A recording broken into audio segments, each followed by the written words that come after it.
joints right here, man, that you play when you feeling down on your ism, right? Play this shit right here and resuscitate your pimping and get you right back on your mission, right? For you hoes, this that shit you play when you ain't feeling like super hoe today. Play this shit right here and spark up your hoeing and get you right back going, you dig? Dig this. Pimps for real, don't mistake it for fashion. The turf that birthed my reputation for mashing was the track with active, attractive hoes. Professional goers that attract the dough. Like magnets to metal, never settle. We scorching them fag bitches pedal for them portions. My whores win it all. Not the ones on the sideline wishing but didn't ball in the guidelines. My bitches did it all. Down 7 below in the snow for dough. Over 120 in the sun for fun. They mash for hours, hooker baths, not showers. Bright and early, down and dirty for the cash and power. They gotta get the cash, the towers, and reach it all to a pimp. In my position, I'm all but exempt. These bras not wimps, I'm like them renegade bitches. BFFs with tricks but never getting paid riches. Grenade bitches, they dynamite, blowing up on the pimpin' and missing when the time is right. But when they life gets strife, they see pimpin' shining bright, but they action is life without. Bitch, one strike you out. Can't stop, won't stop. Poppin' pimpin', nigga, can't stop, won't stop. Smashing on these bitches, nigga, can't stop, won't stop. Poppin' pimpin', nigga, can't stop, won't stop. Smashing on these bitches, nigga, can't stop, won't stop. Poppin' pimpin', nigga, can't stop, won't stop. Smashing on these bitches, nigga, can't stop, won't stop. Poppin' pimpin', nigga, can't stop, won't stop. Smashing on these bitches, nigga. See, that's the difference, nigga. The pimpin' mashing for these riches, nigga. Nothing like you master magician niggas. Smoking mirrors with your game, hella extras to reflect the opposite appearance of a lame. Bitches coming from y'all, I can't rock with those. Tender-footed and rooted in them doctor shows.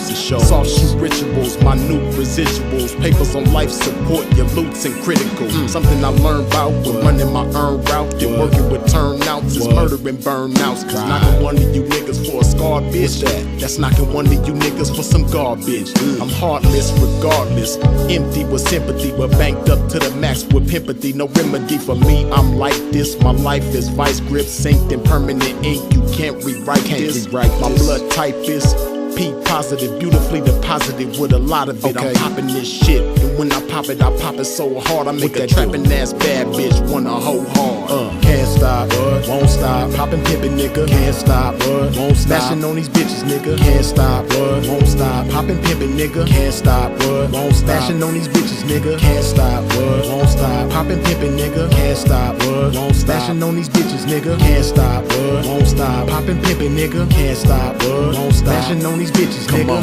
Come on, pimpin', man, pop that shit. Show these sucker niggas they can't stop that shit. Let these hookers know if they wanna cop that shit. Treat the bag like it's hot, bitch, and drop that shit. And to you hoes, if you ever took a loss, bitch, show these bitches how to bounce back like a boss, bitch. Let them know that the best way to floss, bitch, is reach that paper to some pimpin' hoe and toss it. Can't stop, won't stop. Poppin' pimpin', nigga, can't stop, won't stop. Smashing on these bitches, nigga, can't stop, won't stop. Poppin' pimpin', nigga, can't stop, won't stop. Smashing on these bitches, nigga, can't stop, won't stop. Poppin' pimpin', nigga, can't stop, won't stop. Smashing on these bitches, nigga, can't stop, won't stop. Poppin' pimpin', nigga, can't stop, won't stop. Smashing on these bitches, nigga.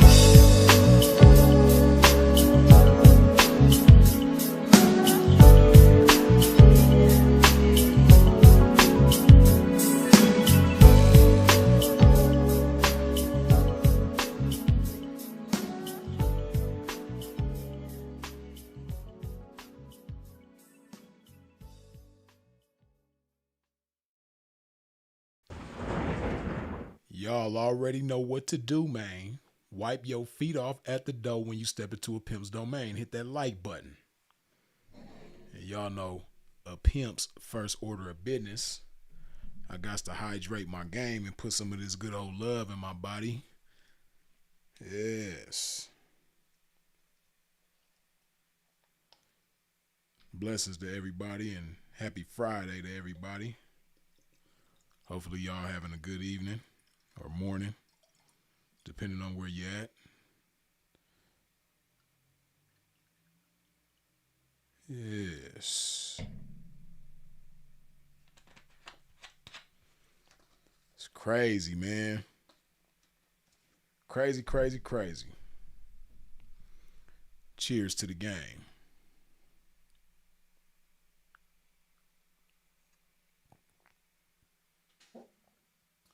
I be forgetting how sensitive this damn microphone is. I be watching myself on the playback and hearing myself gulping loud as hell, putting this love in my body.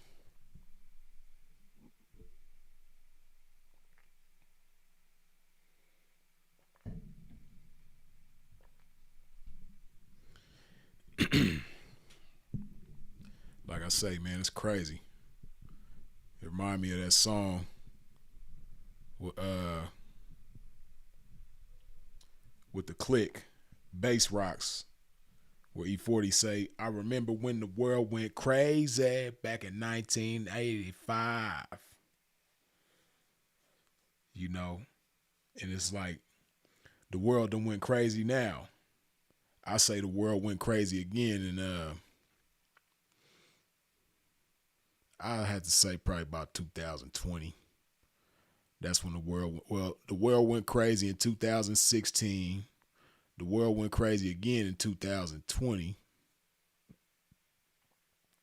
And now the world is crazier than ever in 2026. Crazier than ever, man. And, you know, it's a trip because you see all these dudes, man, carrying on the way they do, behaving the way they do, man. And it's unfortunate for people like young Aunt Hefe, man. First of all, you know, again, blessings to young Aunt Hefe. May the Most High have mercy on him regarding the situation. Blessings to his family and loved ones as well, especially those that depend on him, children and, you know, significant other and whatnot. And, you know, I'm just so fortunate, man, to have been raised the way that I was raised, to have the influences that I had growing up. And when I say being raised and growing up, I'm not only talking about childhood, but even early adulthood, right? Because once you reach early adulthood and you step off the porch in whatever capacity you do, whether it's into the streets or off to the military or off to college or starting a career or a business or whatever it is, when you step off the porch into adulthood, you have a lot of growing to do from that point. And you are growing and being raised in one way or another from that point, right? So in my childhood, I was raised with a lot of good influences, a lot of good people, and I was given a lot of great things. And even in my early adult life, stepping off the porch, I was raised, you know, by some good people, around some good people, and had a lot of good things instilled in me, man. And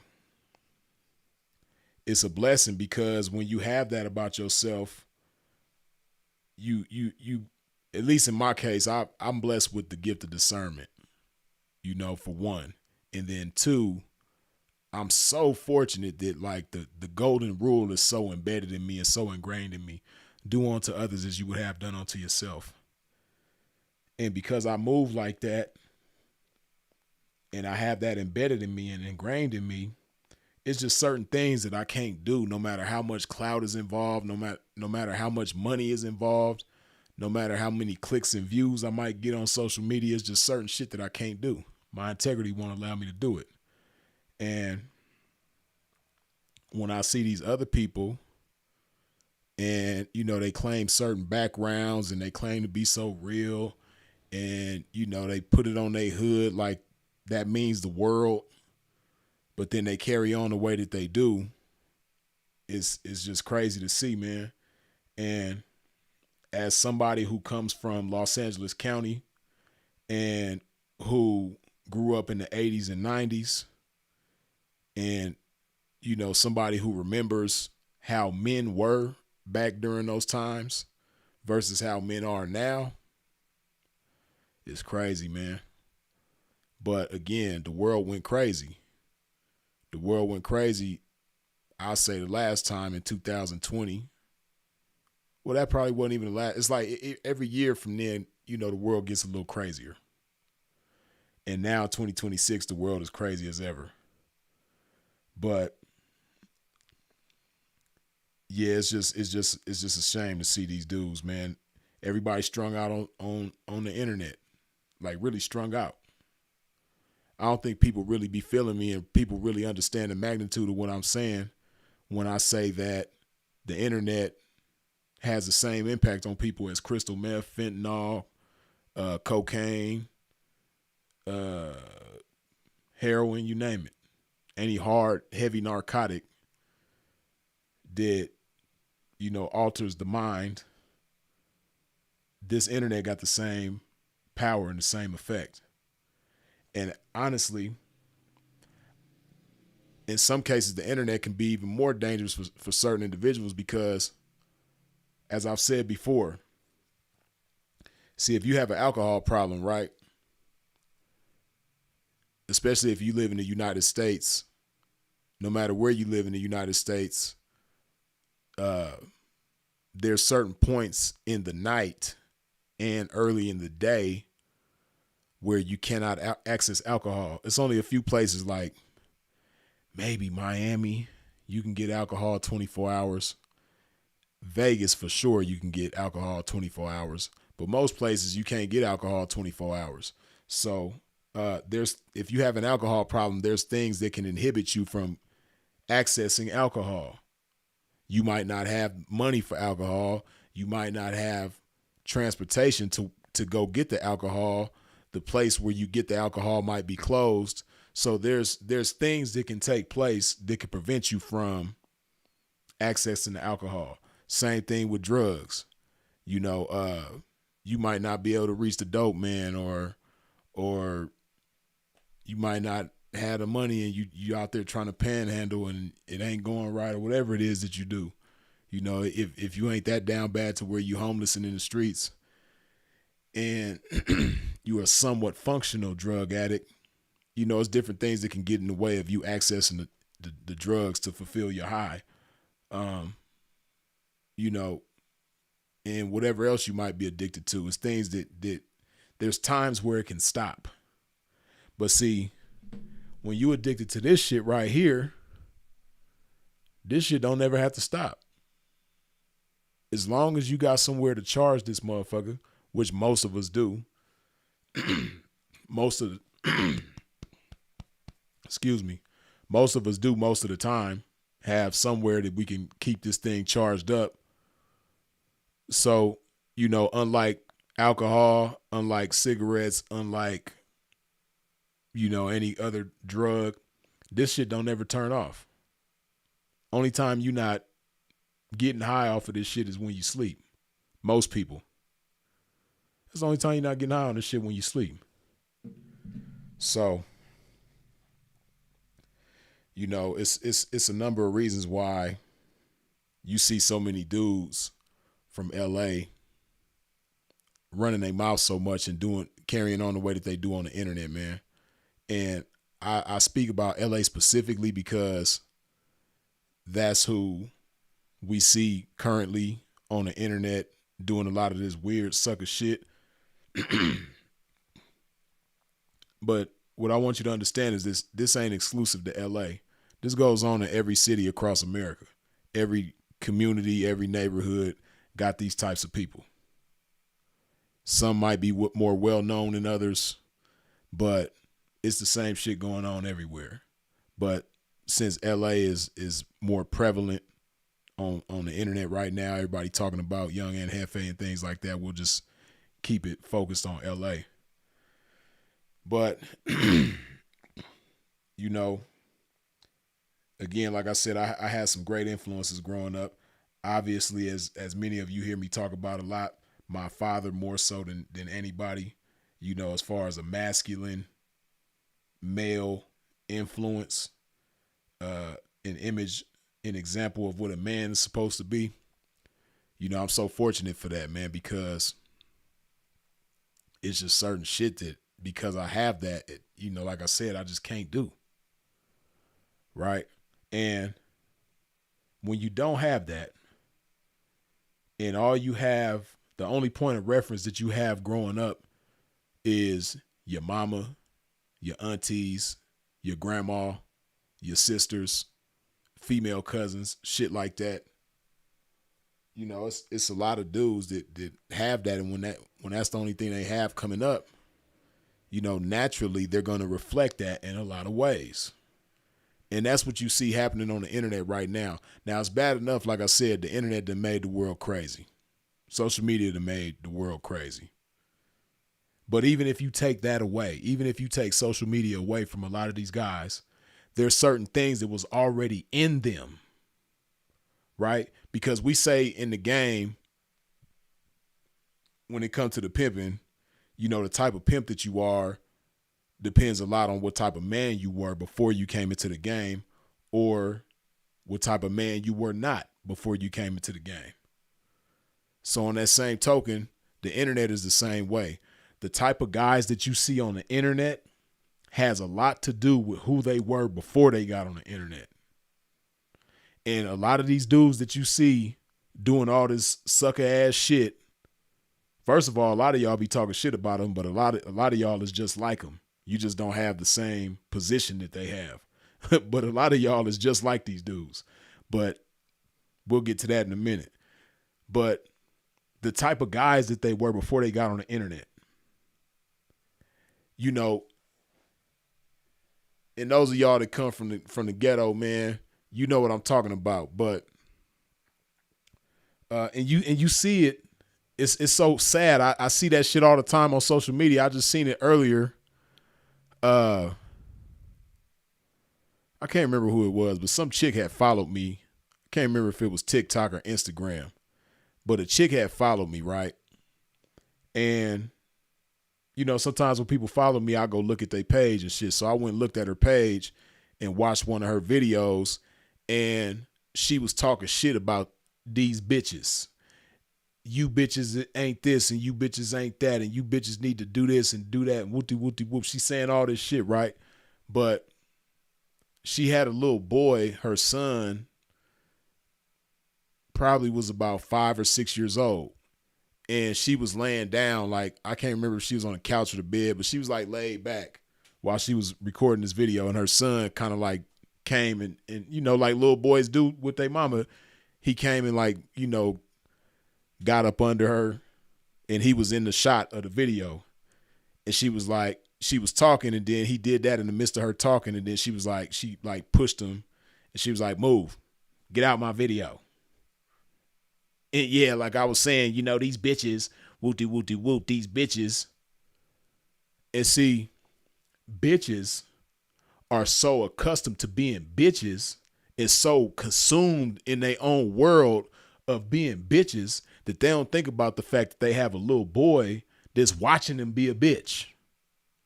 And this little boy that's watching them be a bitch ain't got no father around. And he's a little black boy on top of that. So just the fact that he's a little black boy, he has the deck stacked against him. Add to that his father is not in the picture. And he don't have no, positive male influence constantly in his life. But he got you, the bitch, constantly in his life. And you're exhibiting bitch-like behavior to him and in front of him constantly, every day. What you think he gonna grow up to be? Seriously, what you think he gonna grow up to be? So that's just one example. But then, you have all these situations where these little boys watching their mama just be ratchet, having conversations on the phone with other bitches about niggas that they fucking with and all this different type of stuff. And this little boy is just soaking it up. See, people don't think about how little kids just soak up everything and they don't forget shit. And, people that they look up to, they emulate. I did the same thing, with my big brother, my uncles, at different points in throughout my childhood, I tried to be like all of them. Or I picked up certain characteristics from all of them. Right? And more so than anybody, my father. But, fortunately, all of these guys were solid individuals that I was, being influenced by. Right? And, I had my mother in my life as well. But, it's a balance when you have, strong male figures in your life. You're gonna pick up certain characteristics that you're supposed to pick up with your mother. If your mother is a lady, if the mother is a lady and she's feminine and she's not, again, one of those ratchet types or anything like that. If she's like that, then it's going to show you as a man how to be a gentleman towards a woman, right? These are the things that I learned being around my mom, right? Knowing what a lady is and knowing how to treat a lady. So that's the type of stuff that you're supposed to pick up from your mother as a little boy. And my mom's didn't do all that type of shit. My mom's wasn't perfect, but she didn't sit up and gossip on the phone in front of me. I didn't hear her, just or see her being ratchet like that. I didn't see it. Like I said, she wasn't perfect, but she wasn't she wasn't nearly as terrible as some of these mothers that I be seeing nowadays. And even other mothers that, friends of mine and different people that I knew as a child, how they mamas was back then. Like I grew up in the 90s, man. Like I had homies that was drinking 40s and smoking blunts with their mama at 10 years old. Like for real. Like anybody who grew up in the 90s, if you wasn't that child, you knew that child. You was either friends with that child or that child was your cousin or you knew that kid. If you grew up in the 80s and 90s, you all knew that kid that was smoking blunts and drinking or smoking joints, because back then it was joints. At least on the West Coast, we wasn't smoking blunts yet. But you knew that kid that was smoking joints and sipping beer with his mama at 10, 11, 12 years old. Right? So, a lot of these dudes were those kids that was watching their mama be a bitch, and their mama is the only person around that they could look up to. So naturally they picked up bitch-like behavior from their mama. Right? And then a lot of these dudes, they go on to be, members of a certain gang in a certain community. And a lot of these dudes become influential and somebody that's admired in a community. And it might be because they could fight, they got hands, or it might be because, they quick with the trigger, they ain't no stranger to gunplay, or they might be both. They might be vicious with the gun and vicious with the hands or the feet or all of that, all the above. Right? But, these dudes, a lot of them grow up to be dangerous individuals, and people from their community admire them because of that. Right? But nobody ever thinks about like why they're so dangerous, why they so violent. Some people probably think about it, but most people probably don't. They just be like, damn, he a beast. He one of them ones. He a joint. But they don't think about how he became that way. What made him that way. Right? Why he's so quick to violence and why he's so, adept and prone to violence. See me, when you growing up in LA County, man, you're gonna get into fights. At least if you growing up in the yeah, man, just about anywhere LA County, man. If you growing up in LA County, you're gonna have your fights. If you outside, playing with other kids, and if you any kind of like social type person, or you play sports, or if you just outside as a kid in LA County, you're gonna get into fights. That's one thing we do, is we fight. You know what I mean? So myself as a kid, I got into fights. A lot more fights when I was younger, the younger part of my childhood. The older part of my childhood, I still got into fights, but not nearly as much. And the reason why I believe I didn't get into so many fights, especially as an adult or coming of age, teenager up into adult years, is because, I don't really get overwhelmed by my emotions a lot. Now I have let my emotions get the best of me in my adult life, and I've gotten into fights and things like that, but it don't really happen often though. Right? One, because like I said, the types of influences that I had growing up, I just don't get bent out of shape over a lot of shit. I don't get emotional about a lot of shit. I don't get in my feelings about a lot of shit. Because of how I was raised and who I was raised by and around and all that type of shit, for one. And then two, coming into the game, that just fortified those characteristics in me that much more.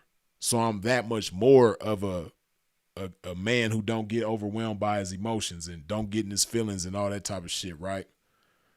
Not saying I'm perfect when it comes to that, but in comparison to a lot of people, yeah, I'm a lot less. And then on top of that too, the fact that I don't drink alcohol anymore, because I was a lot more quick-tempered when I drank alcohol. But now that I don't drink alcohol, I'm even that much more poised, right?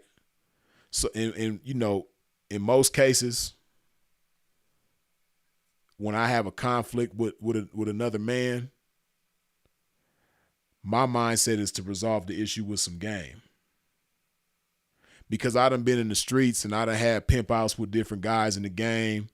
And, I just stay so game oriented and so smooth. Dudes done called me out my name. They done called me a bitch. And, I don't see, this is just a prime example of what I'm talking about, right? If you raised by a bitch, 9 times out of 10, you're going to be super emotional about everything. So it's going to be real easy to push your buttons. So that's why you're going to be so prone to violence and so quick to violence, because that's the only solution you can understand to a problem with another man is violence. That's the only way you can see yourself getting this man to respect you is through violence, right? And this is something that's perpetuated all throughout, I ain't gonna say just the street world, because I'm part of the street world, but I ain't nothing like that.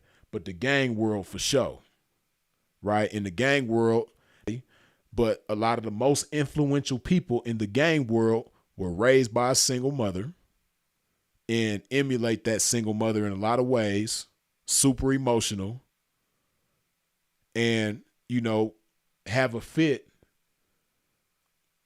when, they don't get cooperation.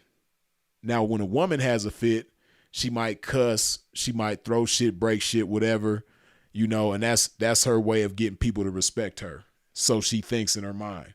But a man, he's a lot more physically imposing, and a man can do a lot more damage physically, right? If women were as strong as men, they'd be the most violent motherfuckers in the world, right? Men, we probably would, matter of fact, we probably would have died off. Like if women had the same bone density and muscle density that us as men have, they probably would have killed us off a long time ago. For real. The human race probably would have been done for sure some hundreds of years ago. Maybe even thousands of years ago, man. If women had the same type of,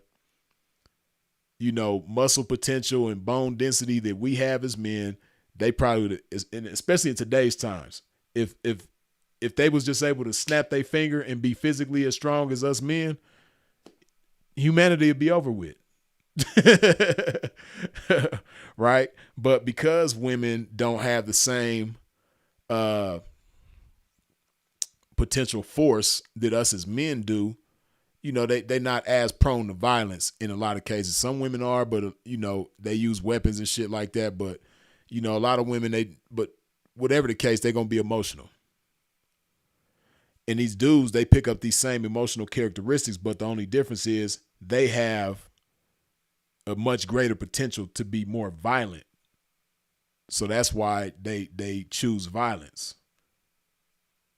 But again, myself, you know, I don't take such great offense. I used to when I was younger, but when I came into myself and got to know myself a lot better through this game and all that type of shit, you know, and through social media, because I done been through a lot of shit on social media, and we're gonna get to that in a minute as well. But social media made me that much more callous to words. So now I'm to the point where, you know, if I'm having a pimp out with another man, and he called me out my name, he called me a bitch or something like that, I just see that as an opportunity to whoop him with this game.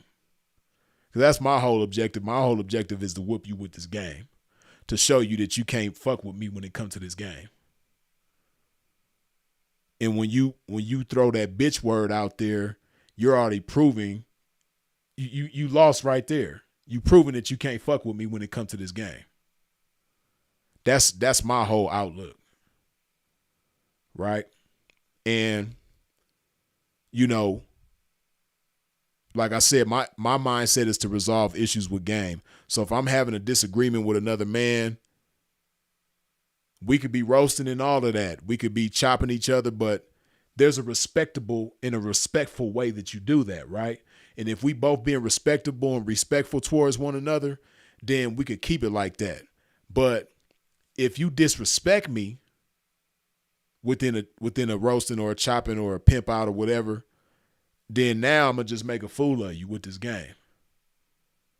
And the what makes it so cold, how I make a fool of you, is because I'm not gonna disrespect you the same way that you disrespected me. Because you're exposing weakness when you do that. You acting like your mama when you do that. If it's two men having a disagreement and one of them start calling the other one a bitch, oh, now you acting like your mama.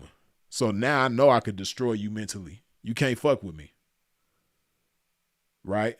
And sometimes dudes might want to get violent. And if so, then so be it. You dig? But yeah, man, a lot of these dudes don't know how to do that. And you know what's funny, right? Because I've had certain situations where I'll be biting a motherfucker's head off with these words and with this game. And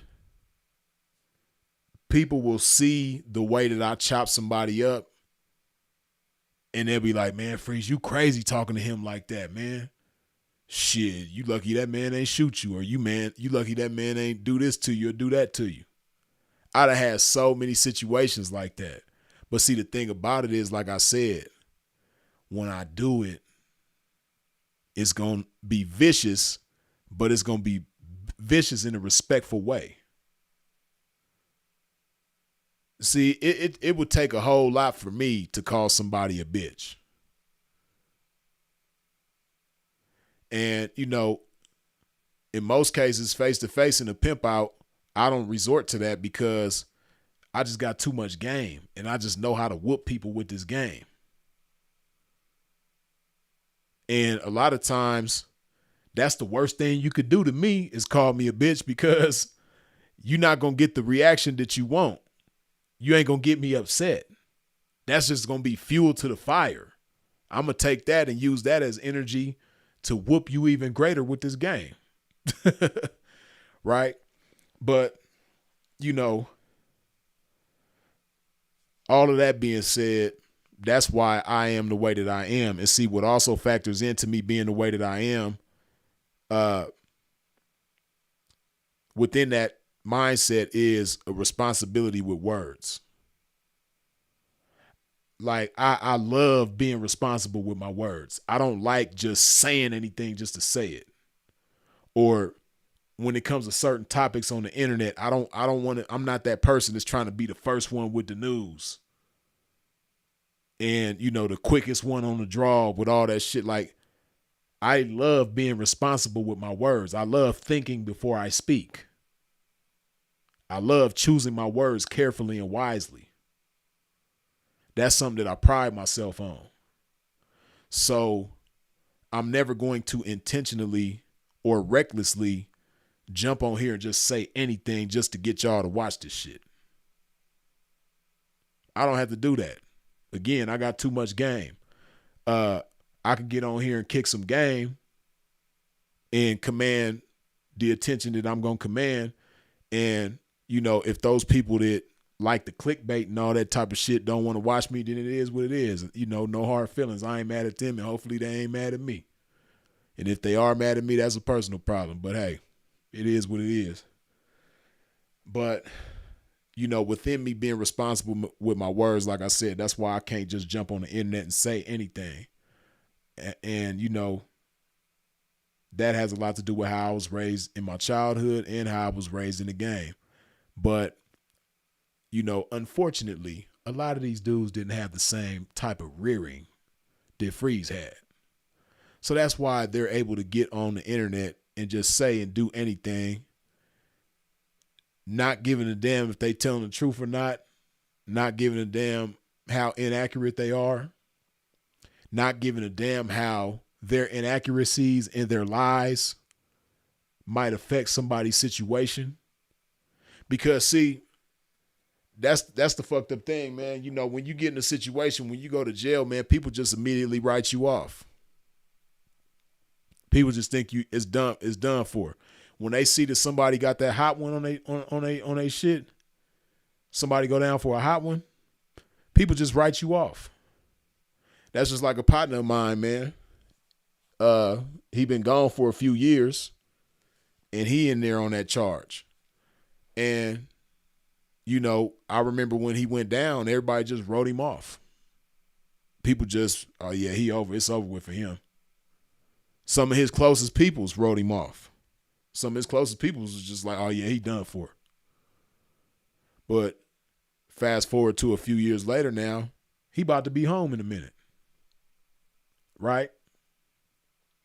Me, you know, being just the type of person that I am, you know, I don't just, if I fuck with somebody, I don't know how to just throw you away. I don't know how to just write you off. I don't know how to just chalk it up like, oh yeah, his life over with. I don't know how to do that. Right? And if there's anything that I can do to help you in your situation while you in there, that's what I'm going to do. So yeah, my partner, man, he about to be home in a minute. Off of the, you know, something similar to what Aunt Hefe is in there for right now. And, you know, like I said, it's just unfortunate that when you end up in a position like young Aunt Hefe is right now, people just write you off. People that you fuck with every day, people that you done been a blessing to, people that you done looked out for when they was fucked up, people that you done been there for, man, they just write you off. They see you in there for a hot one, and then, you know, not only do they write you off, but people see an opportunity to get some money. People that you was cool with, people that you done podcasted with, did content with, you know, hung out with. They just see you as an opportunity right now. And see, what those people aren't thinking about, the fact is, one, again, as I've said many times before, and I'll say it again, when that Rico situation took place with Big U and company, then people got on the feds got on the news and made a press conference and said that a lot of their evidence came from podcasts, the internet. So when they get on the thing and say that, and you know it's an open case, then, you know, somebody who, like I said, like myself, who observes the golden rule, do unto others as you would have done unto yourself. I put myself in that situation, and I think like, man, if I was locked up right now facing some charges that could have me locked up for the rest of my life, I would hope that people have enough respect to not just speak recklessly on my name while I'm in here. I would hope that people have enough decency to not lie on my name in ways that could potentially hurt my situation and make matters worse for me while I'm in here. I would hope that people don't do that. That's me. Like if I was in Young Ant's position right now, I would be in there thinking like, man, I hope these niggas ain't out there lying on me, putting situations on me and shit like that. And if I found out that they was, because I'm sure Ant done heard, the news about all these lies that's being told on him, I would just be in there shaking my head like, man, these people is fucked up. Especially, like I said, if it's people that you done been a blessing to and people that you done looked out for. And then, like I said, last night when I was live, the one of the most foul things about all of this is that these people was making all this money off of Young and Hefe and ain't none of them going to put a dime towards him. Again, like I said, that's one thing I respect about Compton Rick Rock. When he was making all that money off of Loose Cannon and them, he went and put some money on their books. I think he put some money on Loose Cannon books. I think he put some money on Big U's books. I'm not for sure, but there was a few people whose books he put money on. And he made a video of when he went down there to go do it. And he was like, that's the thing about me, man. If I make money off of you, then you going to make some money too. And that's the way it should be. Especially if you going to lie on a motherfucker. Because it's only been, Young Ant probably only been locked up about 72 hours. Maybe a little bit over 3 days. And within these few days, I know Flacco done made a bankroll. I'm sure No Jumper done made a bankroll too off of talking about Young and Hefe and a bunch of other people too. Seti Nash, he done made a bankroll off of talking about Young and Hefe. But do you think any of these dudes is going to inquire about a lawyer for Young and Hefe? Do you think any of these dudes is going to put one penny on his books? Do you think any of these dudes is going to write him a letter and put their phone number in the letter and say, hey, man, if you need something, call me? Hell no, they not finna do that. They ain't got no problem lying on them and checking a bankroll off of them.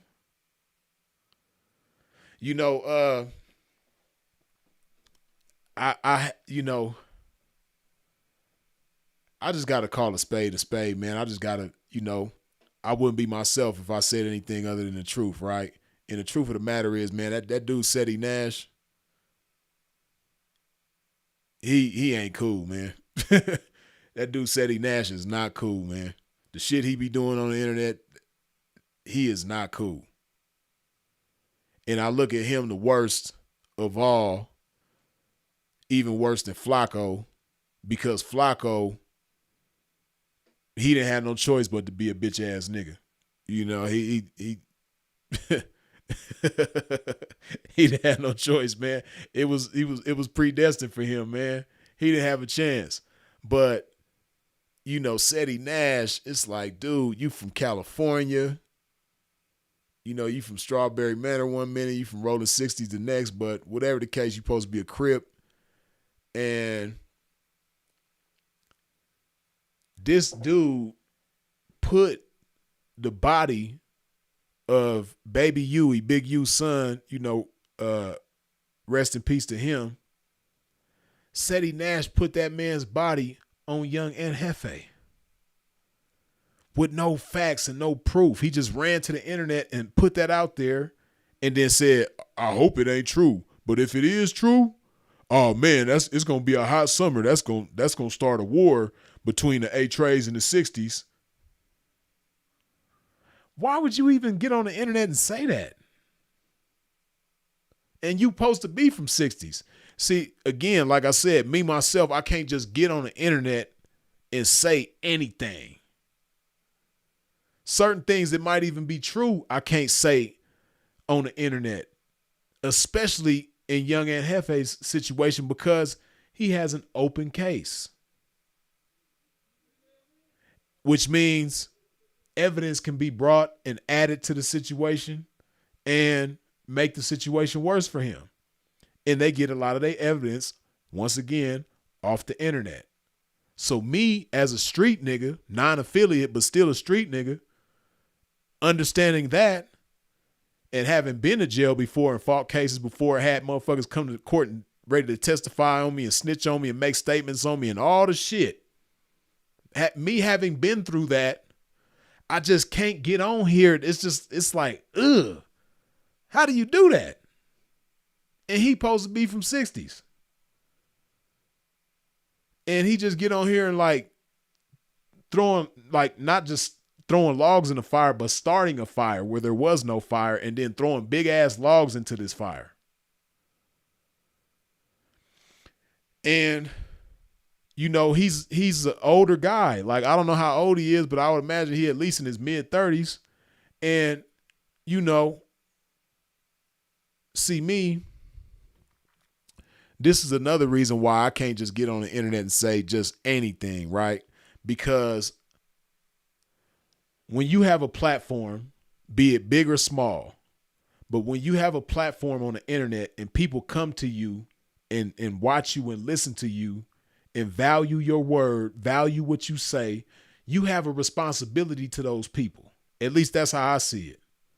Like, I got a responsibility to y'all, especially the young people.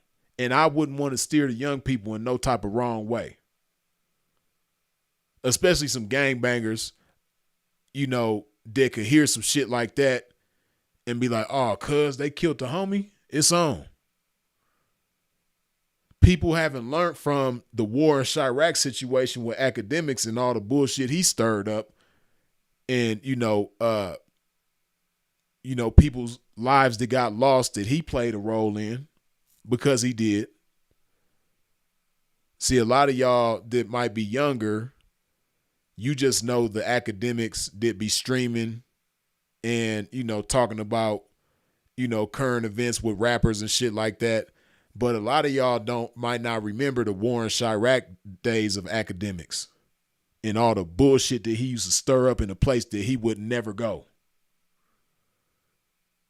All the fires that he would feed between people that he would never go around.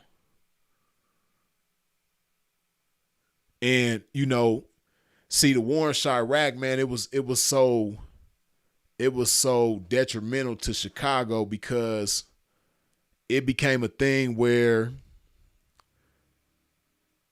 and I'm not from Chicago, I ain't never lived in Chicago, but just watching it as a spectator, it just seemed, and somebody from Chicago might be able to correct me who remember them days, but me as a spectator, from the way it seemed, when academics was doing all that shit, it, for some people, not everybody, but for some of them young dudes in Chicago, it's like they would do certain things to get the attention of academics so they could get the clout.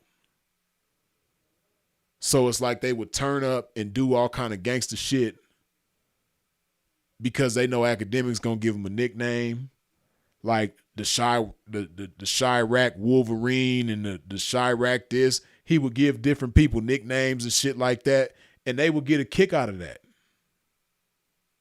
So it's like some of them young dudes, a lot of them dudes was kids. They was in high school or the age of high schoolers and shit like that.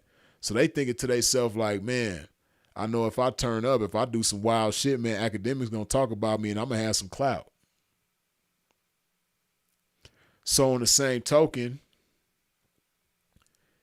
the way Seti Nash get down, if some of them young dudes from Rolling 60s and A-Tray get to doing some wild shit, he for sure gonna talk about it. He gonna lie about it. He gonna talk about it. He gonna do all that. He gonna put the 2 on the 10, all of that. So by him saying, "Oh man, this is gonna start a war between the A-Trays and the 60s," like they haven't already been at war for 40 years, over 40 years. It's irresponsible. And, that's the problem with a lot of communities now. You have older dudes in a lot of these communities who don't understand the responsibility that they have and the power that they have to influence. And because you have this power of influence, you have a responsibility to the people over whom you have influence. So if you're going to influence them, you want to influence them the right way to do the right things and be the right type of people. Not be no young, stupid ass crash out that's going to throw their life away at 17, 18 years old over nothing. And then you ain't going to be there to look out for them when they get in a jam. So, that's what a lot of these dudes is doing, man. And it's just unfortunate, man, especially when you got dudes, like I said, they in their 30s and 40s and 50s and all that type of shit, and they just being on the internet irresponsible. See, that clout is a hell of a drug, man. It's crazy, man. I see Whack 100. He getting on here, sending videos to Flacco. I don't even see, man, if you ever just came from the streets, that's why I say clout is so powerful. Clout is such a powerful drug. That shit might as well be listed as a narcotic. The clout that you can get from the internet. It makes it where people just become blind to codes and integrity and all that type of shit.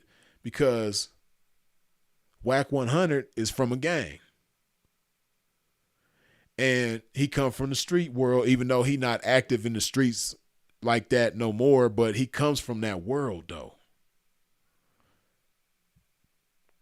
And for him to come from that world, and you see somebody like young Jefe in a situation where he's currently fighting an open case. He hasn't been convicted.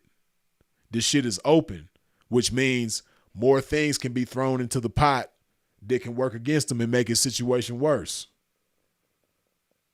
And these dudes just be going off of hearsay and making shit up on their own. But Whack sends Flacco a video that supposedly got young Jefe at a crime scene. And, where are y'all getting this from? Like, where is this coming from? It's crazy. Then Flacco, he's just making shit up and trying to put it on the Pueblos. But the dude from the Pueblos got the story from Flacco. Flacco just chopped the videos up a certain type of way to make it look like the dude from Pueblos is the one who's presenting the story. But no, he got the story from Flacco. Shit is crazy, man. Like I said, Flacco, he really didn't have no choice but to be a bitch ass nigga. So I can't look at him like too crazy. To a certain extent, I'm still looking at him crazy because it's like, man, at the end of the day, you black and, you considered yourself cool with young Jefe at one point in time. And here you are now, like, just doing everything to throw him under the bus. Shit crazy, man.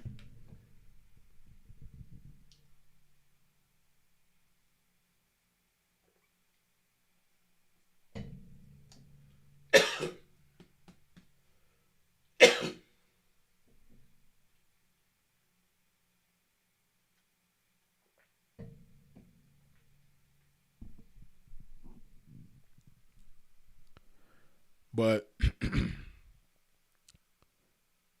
and I know a lot of y'all be entertained by shit and you gonna watch shit because to you it's just entertainment, man. But I'm just, speaking my piece as an individual who's not like those guys that comes from LA or that comes from California, period, or come from the streets, period. I'm one of them people that's not like those guys. And I don't believe that there's enough examples of, the opposite of those guys. Like I said before, you got your Damian Porters and 16 to Lifes and guys of that nature. But it's not enough. That's why I got to get on here and speak my piece and put my digital footprint down in this type of way so that people have a point of reference of, somebody from LA that's not like those guys. Somebody from California that's not like those guys. because I know a lot of people that ain't from where we from probably be thinking that everybody is like those guys. But they not. Hoodie from the Hood, he's another solid individual. I respect him as well. Hoodie from the Hood is another one, from San Diego that don't just get on the internet just to, get clicks and views and ain't a clout chaser and don't get on here spreading a bunch of lies and doing weird shit and all that. He's another one. But it's not enough. So that's why I got to get on here and chop this game from my perspective, man. Because these dudes, man, they really despicable, man. And it's sad that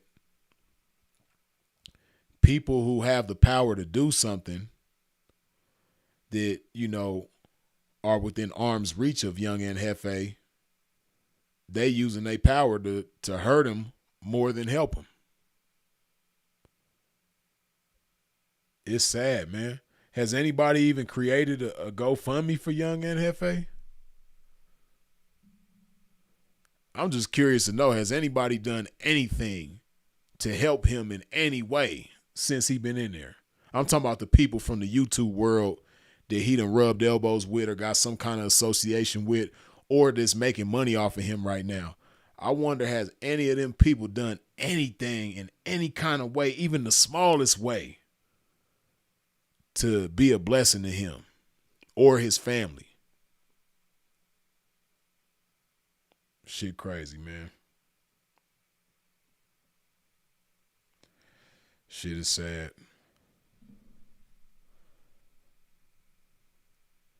But the bottom line of what I'm saying, man, is the reason why so many of these dudes from LA can get on the internet and do this type of shit is because it's just in their nature to be like their mama. They just like their mama. These dudes that you see doing this type of shit, man, even if they in their 30s, 40s, 50s, whatever, they some grown-ass men acting like they mama. Or some grown-ass males. Excuse me, men. Didn't mean to disrespect us. Grown-ass males acting like they mama. Emulating they mama. The spitting image of they mama. Shit crazy, man. That's why I be saying, and not that I could ever see myself being like them, but just to keep myself balanced and in line and level-headed and, not just that, but keep my mind functioning at its best. I take breaks from this shit at times. It'd be times where I'll delete Instagram, Facebook, TikTok, all the apps off my phone for months and won't fuck with that shit for months. No matter what they saying about me, because it was a point in time I remember, and some of y'all probably remember that shit too, when I was off social media. I don't even think I was messing with YouTube, but it was some months. It was like might have been a 6-month period where I was just off the internet. And people was on the internet making up lies about me, talking about I was in jail, the feds had got me, and all this shit. And because I wouldn't get on the internet and challenge the shit or prove it wrong, people really was thinking I was locked up. I would see people in the streets, and they'd be like, damn, Freeze, I thought you was locked up. Or people would call my phone and be like, okay, man, damn, I thought they were saying you was locked up, man. I was just making sure you was good. But, I wouldn't allow that to pull me back into the bullshit. But I do that, for the sake of, like I said, my mind just being on point, man, because sometimes you got to take a break from this shit. Sometimes you got to let your mind breathe. It's like a vehicle. If you just going, and you're not giving that vehicle a break, at some point in time, different things is gonna malfunction on that vehicle. Especially if you ain't doing the proper maintenance on that vehicle and you're not taking care of it the way you're supposed to, certain shit gonna break down. And your mind is the same way, man. Sometimes you gotta do maintenance on your mind. Sometimes you gotta let your mind breathe, take a break. you know, not feed it so much shit at a time. So, but yeah, and speaking of people lying on me on the internet, that's another reason why, not just with Young and Hefe, but with anybody, certain lies might be hot. Like the lies about Young and Hefe supposedly unaliving 3 people, and that's what he in there for. Which I knew they was lies before they was proven to be lies. But they was some hot lies. I can't just jump on it because it's hot. If it's a lie, I can't touch it. And the part of the reason why is because I know how that shit feels. Man, you know, some of y'all probably remember, man, those of y'all who done been around for a minute, man, but a few years ago, you know, y'all know who the people are that love to tell lies about not just me, but other people in the game as well. But these people really was trying to put a situation on me that it's like, how could you even associate me with this? These people spliced up some videos and doctored up some shit to make it seem like, I don't even want to repeat what it was that they was putting on me. But the most that I'll say is that somebody had lost their life and they was trying to say that I was responsible for it. But, you know, the type of person who they said it was and the type of situation that they said it was and how they tried to put that on me, it was just it was so insensitive to the person that lost their life. Because the person who lost their life shouldn't have lost their life, and the person who lost their life was a precious individual, and it was a tragedy. And for these people to play with that tragedy and associate me with that, knowing damn well that I didn't have nothing to do with this, to the point where that person's family was getting on certain statuses and saying, what? Oh, he did that? Where's he at? What's his name? Crazy. This is why I say people just are so strung out on clout that they don't give a damn how inaccurate they are. They don't give a damn how untruthful they are, as long as they get the clout. It's no different from a mother selling her baby's diapers to get high. It's no different from, you know, a dude breaking into his mama's house and stealing her TV and selling it to get high, or somebody stealing out their mama's purse to get high, all that type of shit. It's no different from that. Actually, I think it's worse to get on the internet and lie about somebody who lost their life and put it on somebody that you know it doesn't belong to. You know, and it's just fucked up because, like I said, I know how that shit feels to be lied on like that.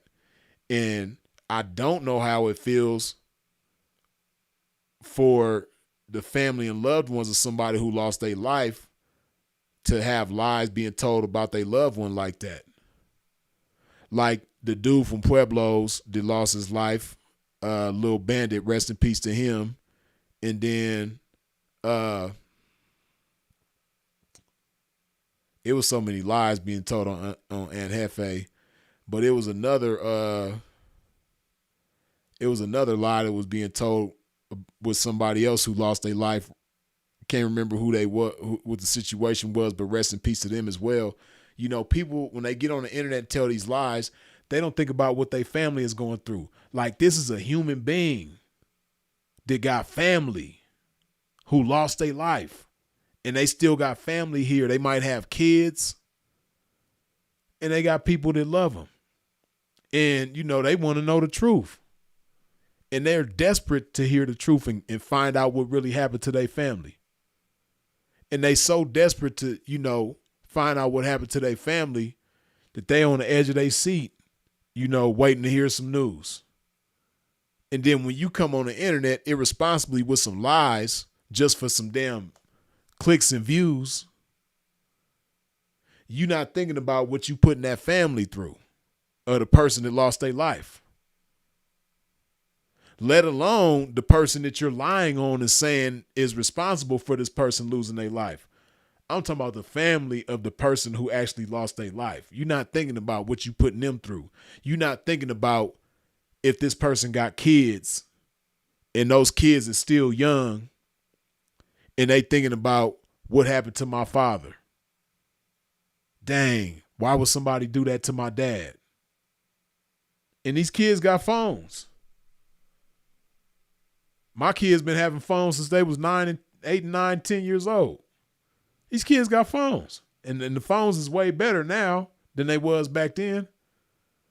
But these kids got phones. So when you on the internet spreading this bullshit, these kids is going to see that about their dad. Or these mothers is going to see that about their son. Or these sisters and brothers is going to see that about their brother. And, you know, they already are overwhelmed by the fact that this shit is fresh. They just lost their peoples. That young man, Lil Bandit, just lost. He ain't even been gone a week. Or maybe about a week. I don't even think it's been a week, though. And here you had these people getting on the internet telling lies about this young man, about who did what to him and all that type of shit. You're not thinking about what his family is going through and how they got to see that shit. It's crazy, man. Like I said, people, they just have no regard for the golden rule, man. Do unto others as you would have done unto yourself. You wouldn't want nobody to do that to your family if it was you. If you was the one that lost your life, you wouldn't want people lying to your family about who did it and putting it on somebody that it don't even belong to. That's the type of shit I do. Like, I can't just do anybody any kind of way for the sake of some views and some money and some clout. I can't do it. Because I put myself in their shoes like, damn, if I lost a loved one, man, I would hope nobody would lie on my loved one like that. Or if I was the one whose life was lost and I lost my life in a tragic way, I wouldn't want nobody to do my loved ones like that. I got a mother, I got a father, I got sisters and brothers, I got kids, I got nieces and nephews, cousins, aunties, uncles. I got a whole bunch of people that love me. So, on the same token, that young man, Lil Bandit, I know he got a bunch of people that love him. He come from a certain community, for one. So that's one side of family. And then I know he got relatives and shit like that. You know, he might have kids. You know, all type of shit. And people just don't give a damn about that type of shit. It's crazy, man. It not only is it crazy, but it's disgusting. It's really disgusting, man. And I can't even lie. One thing that would be put a smile on my face is for people like that to have to face the people that they putting through this bullshit and see how they deal with that. See, they not gonna be man enough to do that shit. These people that's getting on the internet lying about Young and Hefe and lying about these people that lost their life and what happened to them, they not gonna be man enough to go face them people that's being affected by that. You know, that shit is traumatic, man. You know, and then, you know, you putting this on somebody and then the family is thinking like they might have a shot at justice because they don't know what's going on. They thinking like, okay, at least we might get some closure. At least we might know who did what and whoopty whoop. That might put us a little bit at ease. And then to find out that it's a lie and you responsible for that lie.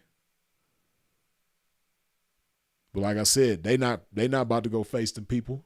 They not about to go apologize to them. They not about to put $1 towards the funeral or nothing like that.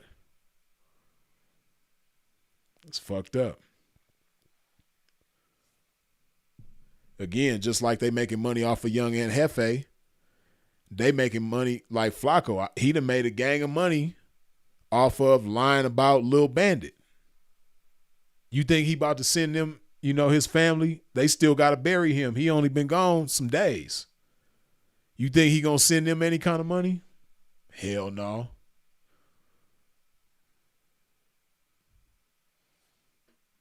It's disgusting, man.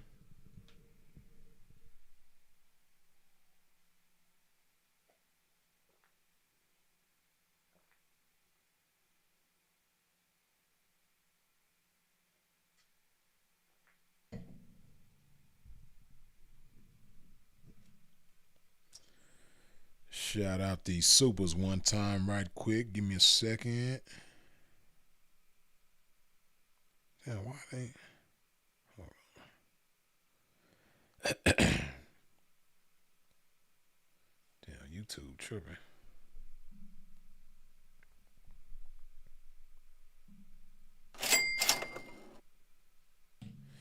Eat Books, good looking with the $2 holla. Ack was wishing genocide on his own people. Right, you know exactly what I'm talking about. That war in Chirac shit, man. That shit was so foul. And like I said, academics, he made a shitload of money off of all of that stuff. But do you think he did anything for the families of the people that he affected? Nope, not at all. Eat Books, good looking once again with the $5 holla. You said your brother went to school with Wack when he was active. Was he always a Wendy Williams instigating nigga? Or was he more chill? The only thing my brother ever said about Wack, because they like the same age. They went to junior high school together. And the only thing he ever said about Wack was that Wack was a hustler. He said Wack used to get money. And he said when they was in the 7th grade, that Wack, he was damn near too short to drive. Like, people used to wonder how he was able to drive when he was so damn small, but he was in the 7th grade and he used to drive a Cadillac Seville to school. He had a clean ass Cadillac Seville that he used to drive to school back then. So that's one thing he was known for back in the days, I guess, was having money at a very early age. And see, that would have had to been 7th grade for them. That would have had to been the late 80s, early 90s. Somewhere 89, 90, somewhere up in there. Yeah, somewhere up in there. But, for those of y'all who don't understand those times, back in them days, man, it was a whole bunch of 12 and 13-year-olds with cars and thousands of dollars in their pocket because the dope game was in full swing and a whole bunch of people was getting a piece of that pie. For real, for real. It's like every community has somebody like that. Every community across America, I think, at least every black community has somebody like that. A little teenager that was balling. I remember back when I used to watch Vlad TV before he disrespected Farrakhan, I was watching an interview with Freeway Rick, and Rick was talking about this young kid that used to come cop bricks from him from Compton. It was 14 years old.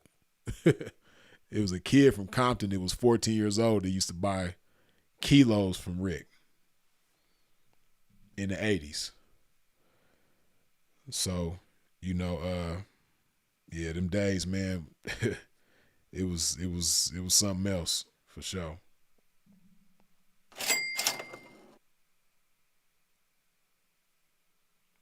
Shaq Boy 76, good looking with the $20 holla. Much appreciated, man.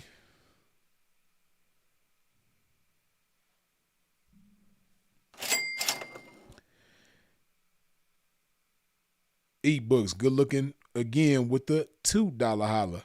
Who has the worst crash out YNs, LA or NY?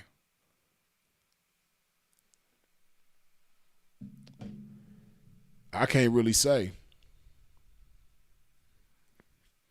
I can't really say, man, because it's the same thing going on in both places. Um,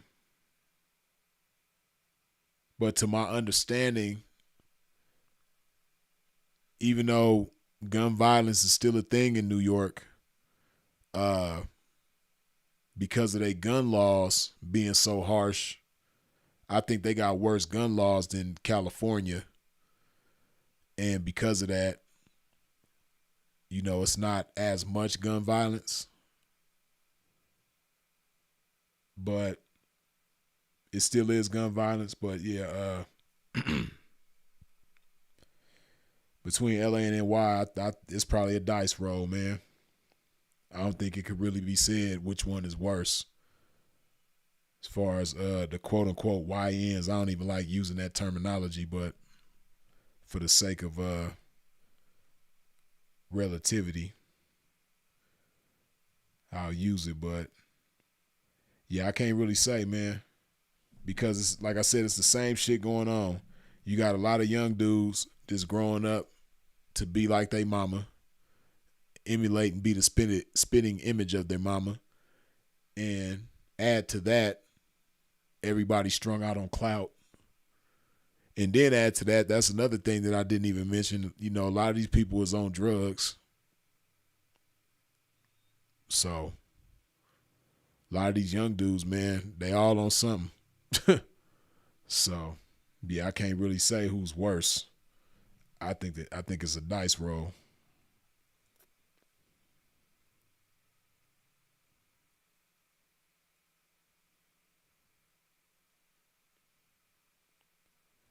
TYOGD says, the CIA dope era. I saw it in my time.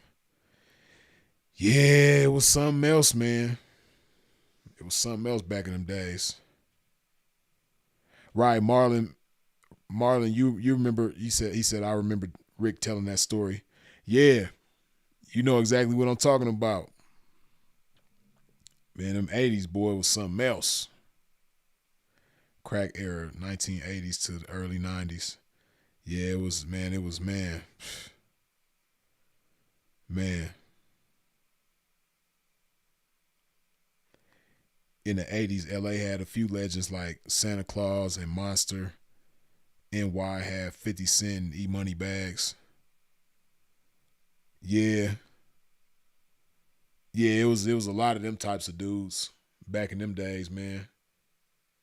And see, a lot of them types of dudes ain't like real well known on the internet like that.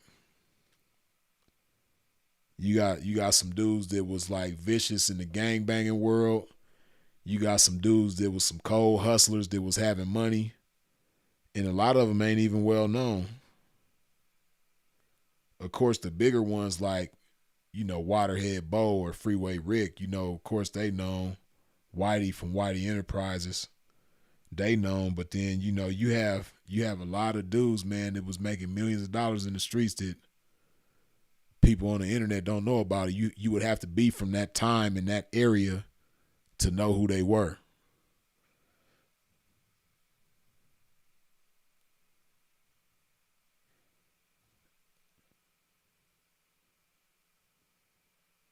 Hold on, is that my partner Eric?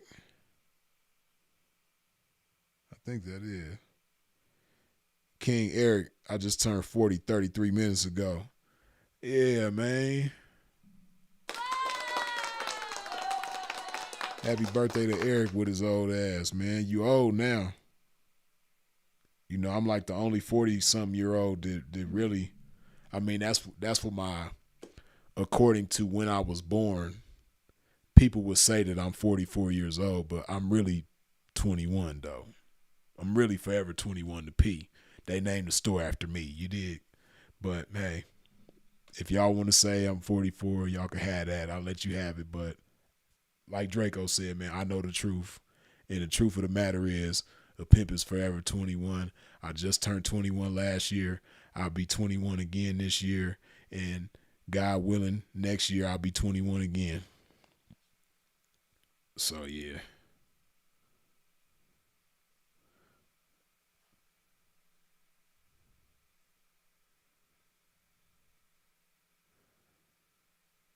There was that movie about that police detective who uncovered the CIA bringing dope in. He got killed by an assassin. What movie is that? Growing up in Detroit from 1976, experiences extremely changed for the worse. Yeah, that's real talk. Good old D-Town, man. I ain't been to the D in so long. I had some good times in Detroit back in the day, though. Some kind of rough times too, but I had some good times in Detroit. Yeah, man, in Detroit, man, I was cool with these dudes on the west side, man. I used to be on Plymouth and Archdale on the west side, right? This in like 2002, and that's when I came to really respect Detroit. Like out of all the places I done been, I would have to say Detroit. At least back then, I don't know about now. But in the early 2000s, out of all the places I had been up until that point, Detroit, they was the most hustling niggas that I had ever seen. They was like, when I say the most hustling, what I mean by that is like, they gonna hustle anything. Now, New York dudes, New Yorkers, they some hustling motherfuckers too, but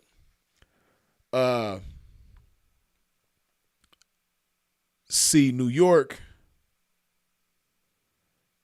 they gonna hustle anything. Like in the early 2000s, you have little kids, 12, 13 years old selling loose cigarettes, 50-cent Lucy's.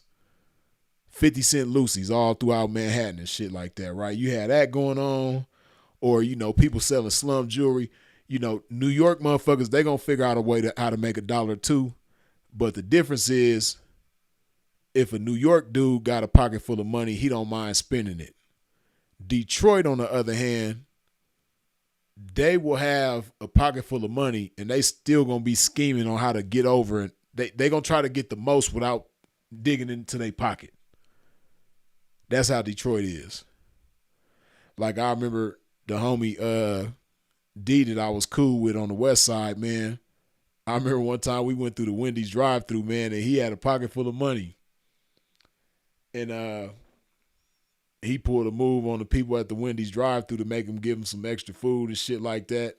Like, we pulled up and he put on his little white man voice and shit like that. He put his white man voice on. We go through the Wendy's drive-thru and he's like, yeah, I was just here on my lunch break an hour ago. I couldn't come back because I had to come back to work, but I ordered such and such and you guys messed up my order and whoop. Okay, sir, pull up to the window. We pull up to the window and they giving us what we want and shit like that. I'm like, man, he got thousands in his pocket though. I'm like, boy, these Detroit niggas, man, they gon' like, Detroit niggas, they not letting nothing slide. If they see an opportunity to get over, they gonna get over. And if they see an opportunity to get by without digging into their pocket, they gonna do that. Then, they had a homie over there on the west side. He worked at National Rent-A-Car, and this nigga was like a dope fiend about cigarettes.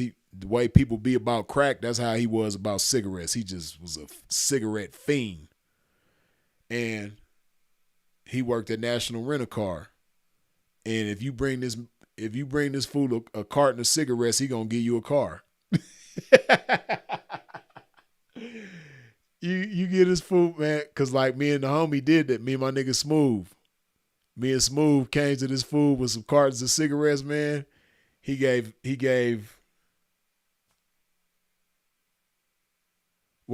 us 2 cars. We would switch back and forth, but He gave us a Buick Regal, and he gave us a drop top Chrysler Sebring, and we was just sliding around Detroit doing our thing. You know what I mean? Off some cigarettes. But what he used to do was he would whoever was the last person to rent the car, he would just extend it on their credit card. He was a cold-blooded dude, man. For some cigarettes. That's all he wanted. He didn't really trip on money and shit like that. If you gave him some cigarettes, he gonna give you a car. Oh man, that's the good old days. Yeah, I had some good ass times in Detroit too, man. Hey, and far as sisters, that's one city that I don't really talk a lot about, man. Cause like I always give DC they credit as far like I can't change that for sure. Far as like beautiful black women in America, in the United States, DC hands down. In my mind, ain't nobody fucking with DC. But Detroit is up there though. Detroit got some fine ass sisters too. You dig? Detroit is up there for sure. But yeah, I had some good times in Detroit, man. Ebook said thriftiness is in our blood. For real, man.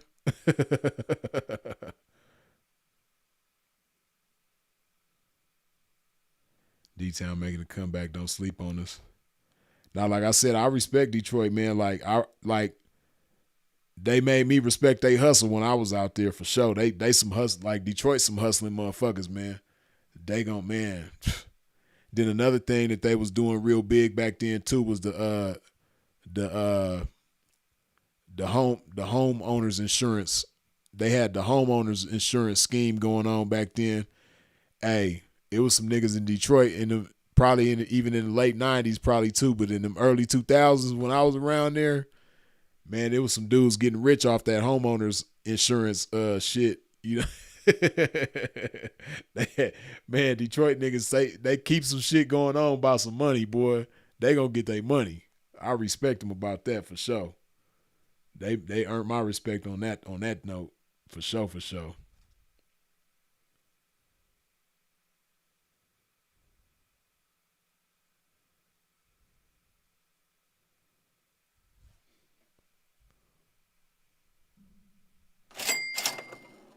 Eat books, good looking with the $2 holla.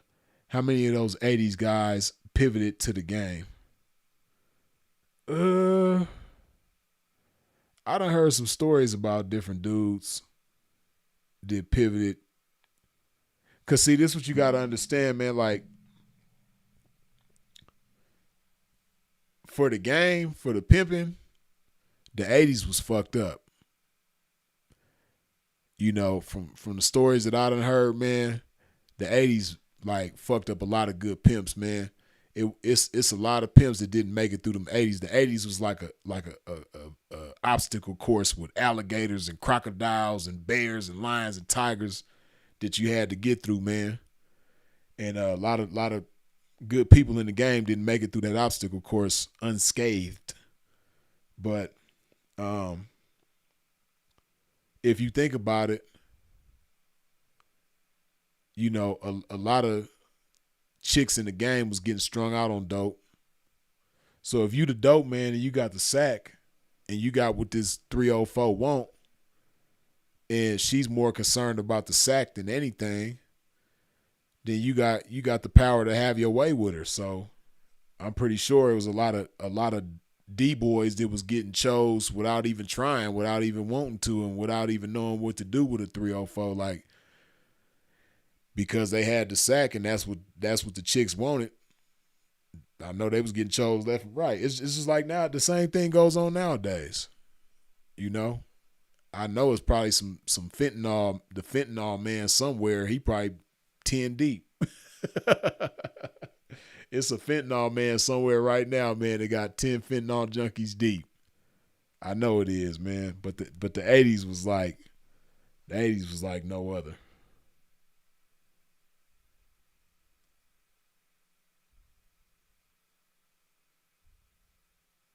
I appreciate every live you give us, Brother Freeze.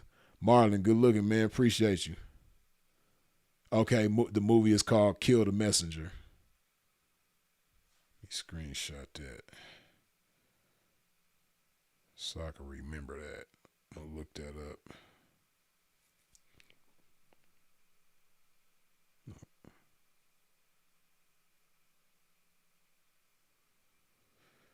Kill the Messenger. All right.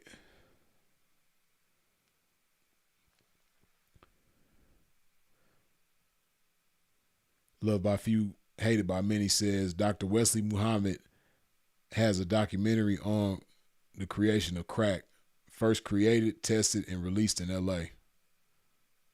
I'm gonna have to check that out too.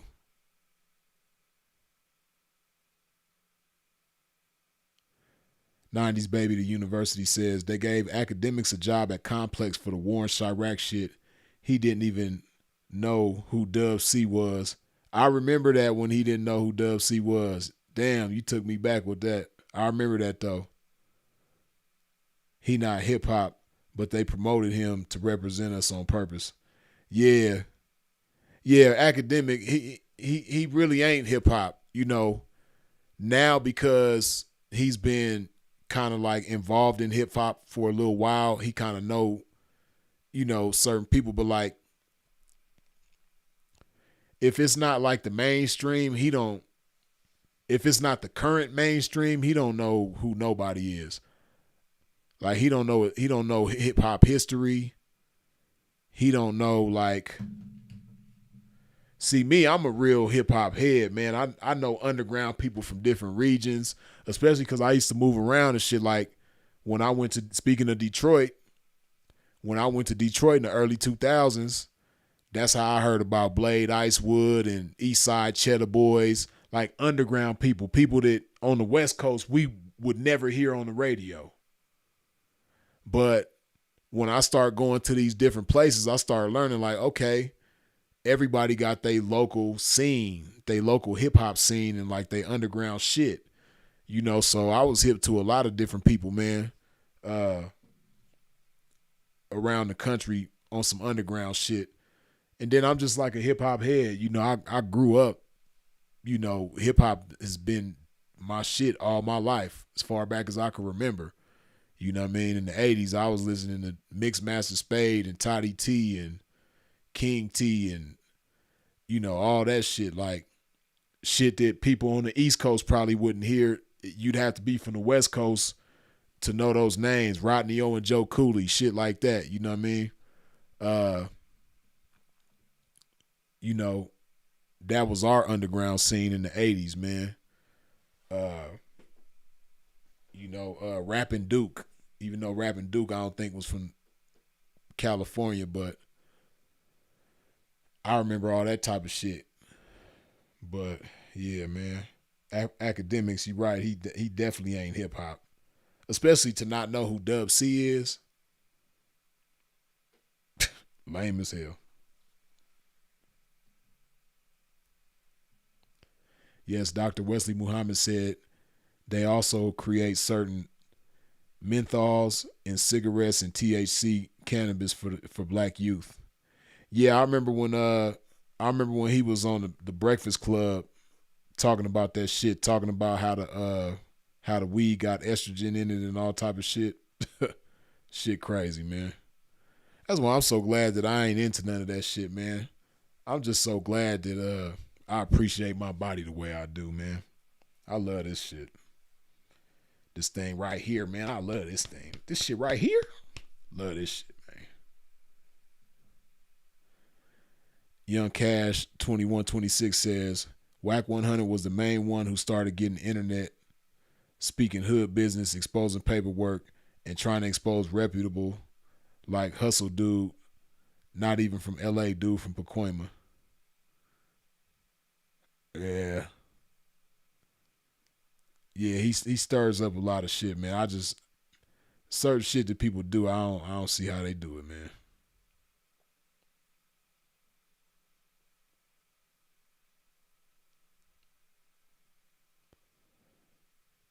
They dollar homes back then too.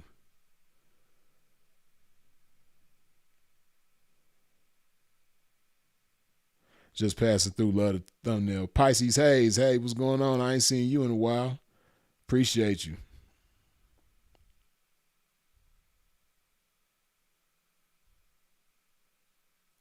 Dope man was making strawberries. Strawberry is the neighborhood hoe. That's real.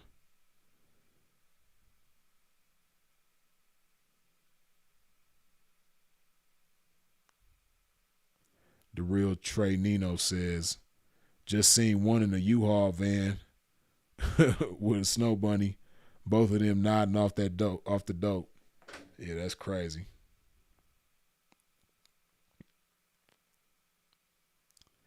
Emmy Cass Wayne, can we get a video? The weed man versus the pimp. Yeah, I could do that. That'll be a good one too. I did the businessman versus the pimp. I could do the weed man versus the pimp. That'll be a good one.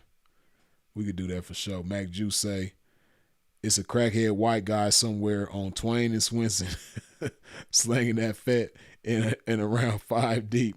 Oh yeah, off of Swenson and Twain for sure. Over there, yes, yeah, you ain't never lied. Oh man, you ain't never lied, man. Mac Jew for sure that. Over there off of that Swenson and Twain, shit 5 deep is being modest. He probably only 5 deep because he can't handle more than 5, and that's all he want is 5. He could be 50 deep if he wanted to. Shit. He's a Jamaican transplant. Yeah. Act not from America. Nah, he was born in Jamaica for sure. He doesn't know hip hop in depth at all. Yeah, and see, it's more than just like being familiar with certain artists from certain regions and shit like that. He don't have that love. He's not of the culture. Like he not. To me, he. The only difference between like him and a Adam 22 and a Vlad TV is the fact that he black. That's the only difference between academics and Vlad and Adam 22. Other than him being black, he's the same thing as them. He's just like them. Just like them. The only difference is that he just so happens to be black. But other than that, he the same thing as them. Don't give a damn about hip hop. Isn't of hip hop. Yeah. Same thing.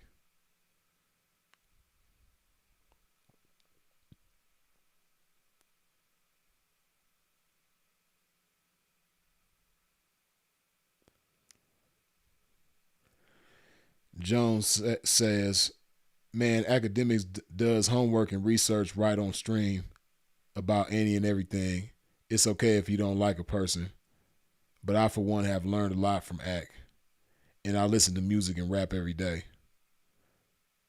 No, see, one thing that you've never heard me say is that Ack is stupid. Academics is not a dummy at all. He's not the wisest individual, but as far as mental capacity and intellect, yeah, he got that. He got that for sure. Wisdom, not so much. But, yeah, he may do research and things like that, but he's not of the culture when it comes to hip hop. He's not of that. I come from that, man. See, how like where Jesus is from, they knew him as a carpenter, man. Where I'm from, they know me as a rapper. Where I come from, they don't, now because I've been at it for so long, some people might know me as Freeze the Pimp. But where I come from, they know me first and foremost as Freeze the Rapper. Like that was my world. Like I come from that. So that's why I know the difference between somebody that is, an opportunist and somebody that really from that world. That's like Vlad and Adam 22. they might do some research they self as well, or they know a lot of shit because they've interviewed certain individuals and had different people on their platform, but that don't mean they of hip hop. That don't mean they a part of us. So, but yeah, no, act. You're right. He'll do his research, and he's not stupid. He just ain't hip hop either. Ebook says back before social media diluted the ego of thoughts, all you needed is a couple jet pieces, a couple jet pieces in the flash, and flash your GM Motors plant badge to them, and you would have a good time in an abandoned building.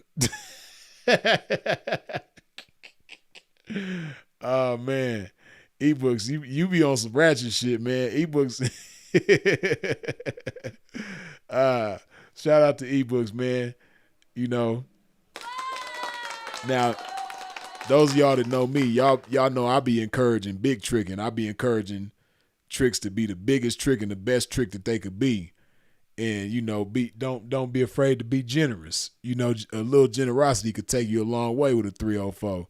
But ebooks, he not that type of trick. Ebooks is gonna cut corners. He a Detroit nigga. You know what I mean? Like, he gonna cut corners. He gonna try to get the most for the less. Like shout out to ebooks though, man. He all right with me with his cheap tricking ass.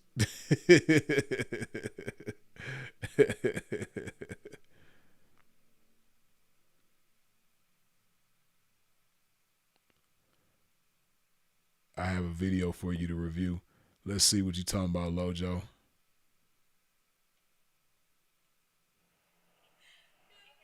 Hell nah. What the feezy?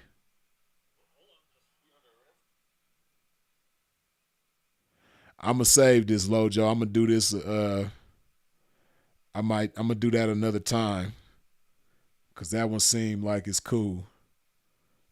The title of it and everything, not cool for the young man. I don't know whoever else is in the situation, but it'll be interesting to do a review on that for sure. Yeah, we're gonna have to do that for sure.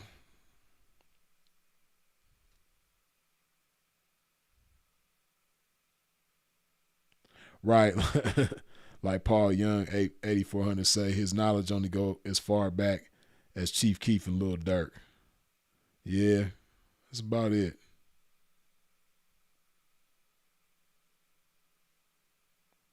But yeah, I forgot that he didn't know who Dub C was, man. It's like, man, if you don't know who Dub C is, that's crazy. I think I remember, I'm pretty sure I remember him not knowing who Mozzie was, too.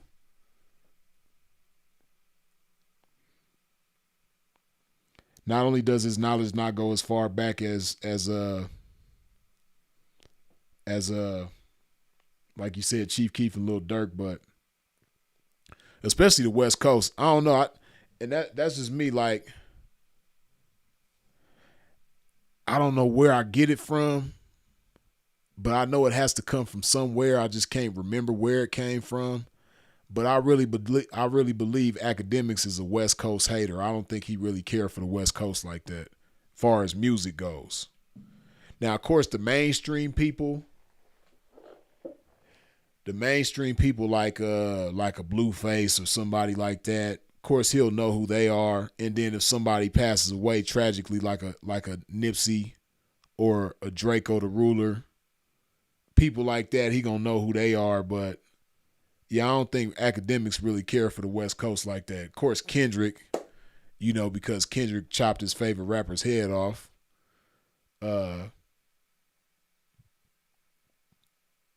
People like that, he gonna know who they are, but he don't really. I just think, and I can't remember where it came from. I know that feeling came from somewhere that Academics just don't like the West Coast. Far as hip hop go, I don't think he really cared for West Coast hip hop at all. Don Supreme says, "How come CJ Mack never blew up?" I don't know, man, because I like CJ Mack. CJ Mack was dope. But you never know what was going on behind the scenes, man. Sometimes it'd be misunderstandings when it comes to the business and things like that. I met CJ Mack one time in Hollywood. He was cool as hell, humble dude. But yeah, I don't know. CJ Mack was always dope to me.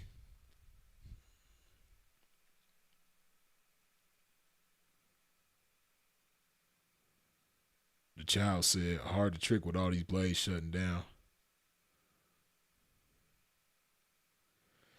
Yeah, well, there's a will, there's a way. You know, that's something they ain't gonna just never be able to completely stop, man. The tricking is gonna go on for sure.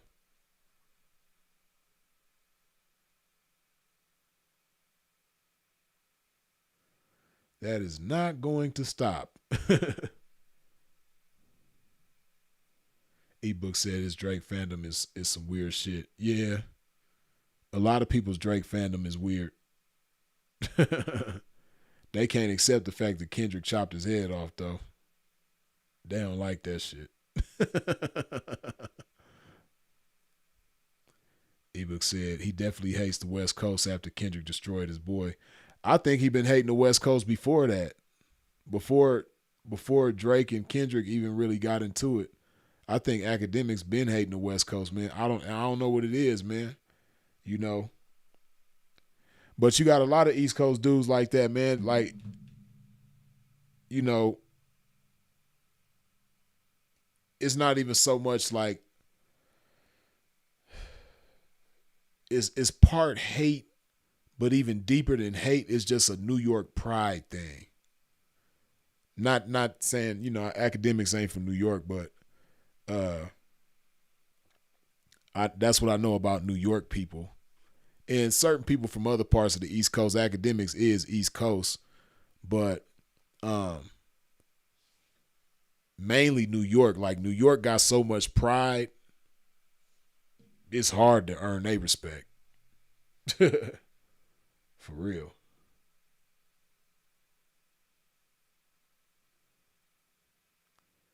Passport P5 says, greetings, Freeze, to you. What's the biggest difference between campaigning in the States as opposed to campaigning abroad? To be honest with you, man, I ain't really campaigned abroad like that because, you know, as I've said before, uh, although my Spanish has gotten much better, I'm not fluent in Spanish like that. My Spanish done got a whole lot better. I could kind of get by pretty well, but I want to be fluent. I want to be to a point where I'm damn near Colombian. Right now, once I get to that point, then I probably will do some mean campaigning around here. But I just been living, man. I ain't really been campaigning here like that. I campaign in other ways in other places from here, but that's a different conversation. But yeah, I ain't really been campaigning here like that, so I couldn't really tell you. But what I can say is the women here are a lot more naturally feminine. It's just in their nature to be like feminine and ladylike. It's just that's just the Colombian nature, I guess. Of course, you got every type of person everywhere, but the women here just seem to be a lot more feminine and not so aggressive and sensitive. But you know what though? That's just like the way America is, because they would probably say the same thing. Like if you was to ask a woman, like if a woman came from the United States down to Colombia and you was to ask her about Colombian men versus United States men, she probably would say that the men here are a lot, you know, more gentlemanlike and more you know, more whatever. And they would probably say men from the U.S. is probably more uptight and high strung or whatever the case may be, right? I think it's just a U.S. thing, right? Just because of the nature of the United States, the way life is there, it just makes you uptight. So I think everybody up there is way more uptight than the people down here. Like life is just so much easier down here, so smooth, especially as somebody coming from the US down to here, you know, is just chill. The people here are friendly, they chill, I just think it's just in their nature to be that way. So not only are the women like that, the men is, like I said, if you was to ask a woman, she would probably say the same thing or something similar about the men.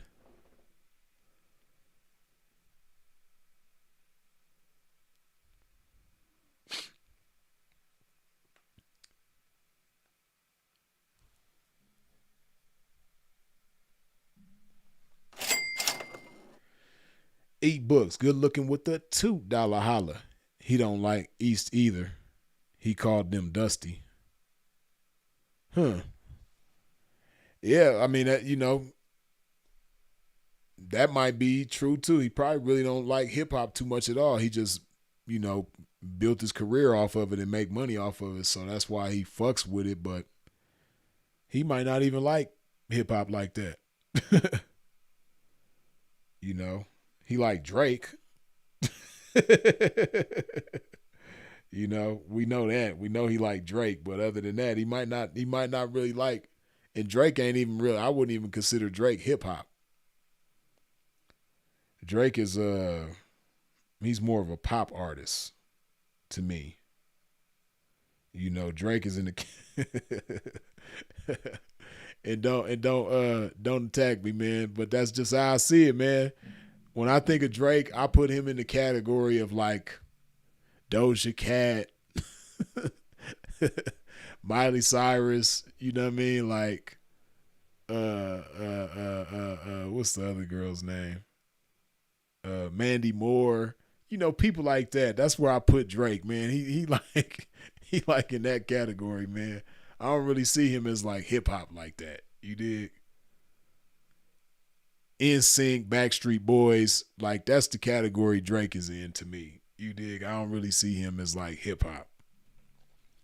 He raps and he sings and shit, but yeah, that's how I see Drake, man. I see him like in the category like who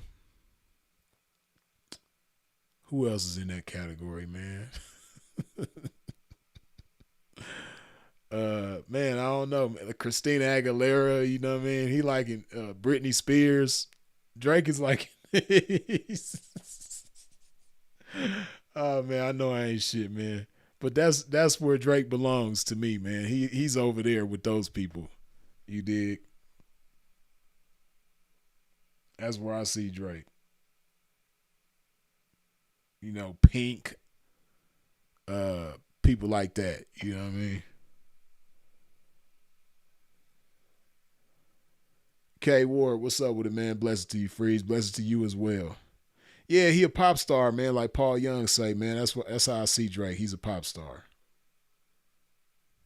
Mickey Mouse Club, exactly. You know what I mean? That see now y'all understand what I'm saying, man. That he's over there with them. You know what I mean? He not really. I don't really see him as like hip hop like that. You know what I mean?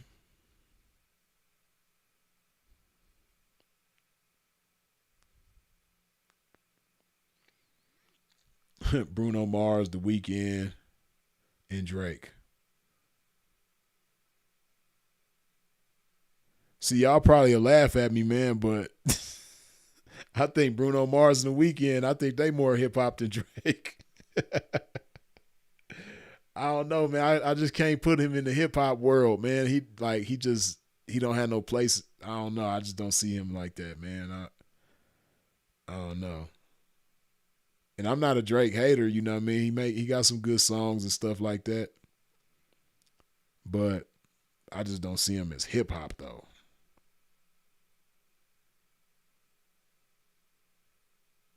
Drake made too many great music to not be considered hip hop.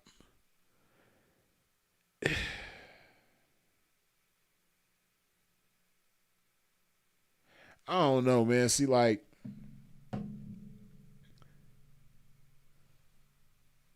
because it's been proven that he had ghostwriters and shit like that. See, that's what I'm saying. Like, he portrayed himself as like an MC. That's how he came. He portrayed himself as like somebody with bars. Just like really a MC. That's how he portrayed himself. Then it was proven that all these bars ain't really yours. And see, when you come from the hip hop world and you pride yourself as an MC, that's like the worst shit. That's like, see, some of y'all too young to remember Milli Vanilli. But Milli Vanilli was a popular ass, they was super popular in the late 80s, early 90s. Right? Milli Vanilli was super popular. They was a duo. It was two guys. They were singers. And they was just tearing up the charts. They number one everything, multi-platinum everything, sold out everything. Milli Vanilli was huge. But then they got busted out because they was on stage. They used to have a song called Girl, You Know It's True. And for those of y'all too young to remember who ain't never seen the shit, they was on stage singing and they was performing and they was singing the song Girl, You Know It's True. And the song goes, Girl, you know it's true.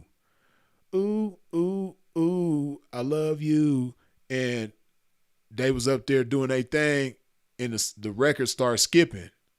And it was like, girl, you know it, girl, you know it, girl, you know it. And that's when they got busted out, and come to find out, they wasn't even singing the songs that they was singing. It wasn't even their voices. And the fucked up part about it was Milli Vanilli actually was talented. They could actually sing, and they was some hell of a performers. They could dance, all that shit. But the songs that they was putting out had somebody else's voices. It wasn't their voices. So after that, people looked at them like, oh man, these dudes is frauds, man. Like, they ain't who they try to portray themselves as what they was. They try to make themselves seem like these, dope ass singers, and come to find out they blowing up off of something that ain't even their voice. We don't even know who was singing them songs. But it wasn't them. They was just the face of it. So on that same token, Drake, he's presented as this hip hop dude, and when them reference tracks came out and it come to find out he wasn't the one writing them songs, to me it's the same thing as Milli Vanilli. That's how I see Drake. I see him like Milli Vanilli. And for those of y'all old enough to remember, matter of fact, I'm going to pull that shit up. Even though it probably ain't going to hit the same because you wasn't around back then, so it ain't going to have the same impact, but I could still show you, though. I could still show you. Hold on.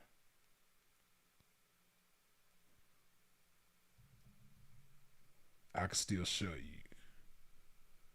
So you'll have an idea. Even though, like I said, it ain't going to hit you the same. See, I was a little kid, and man, little kids, we love Milli Vanilli. They was the shit. But it's like, man, when we come to find out, man, y'all ain't even singing this shit? What? Man, what? What is going on?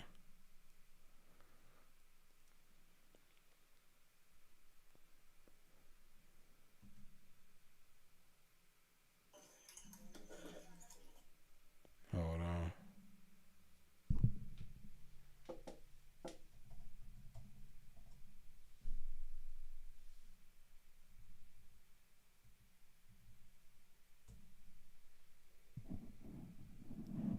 Oh yeah, that's what I didn't mention. Like, they was on stage lip syncing, and that's how they got busted out, because they was lip syncing and the record started skipping in the middle of their performance on stage in front of a whole bunch of people, and then millions of people ended up seeing it.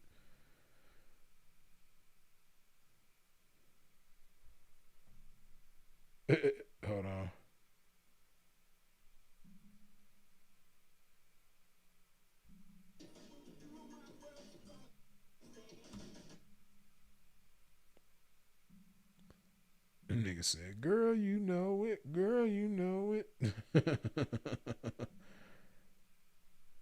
I wish I had like the full clip. This is just the part where they messed up.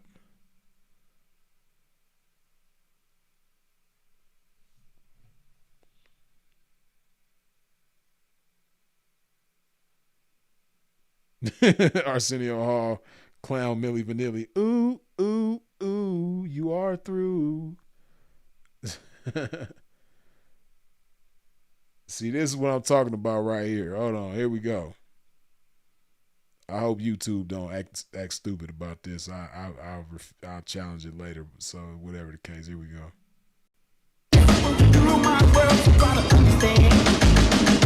I'm a love girl. I'm a love girl.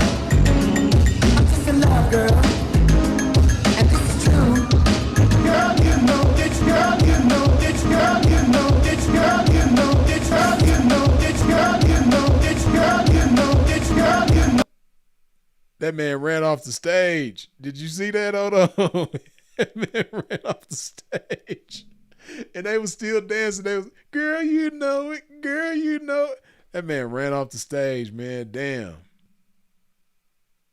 I'm a love girl. I'm just a love girl. And this is true.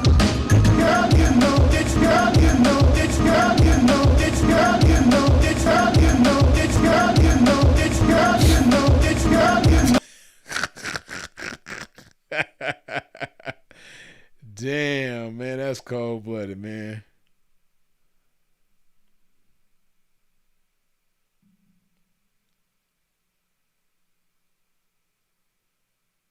But yeah, imagine, you know, you a Milli Vanilli fan back in them days, and you going to see them sing and perform, and you thinking you about to see Milli Vanilli just do their thing. You thinking they really up there singing.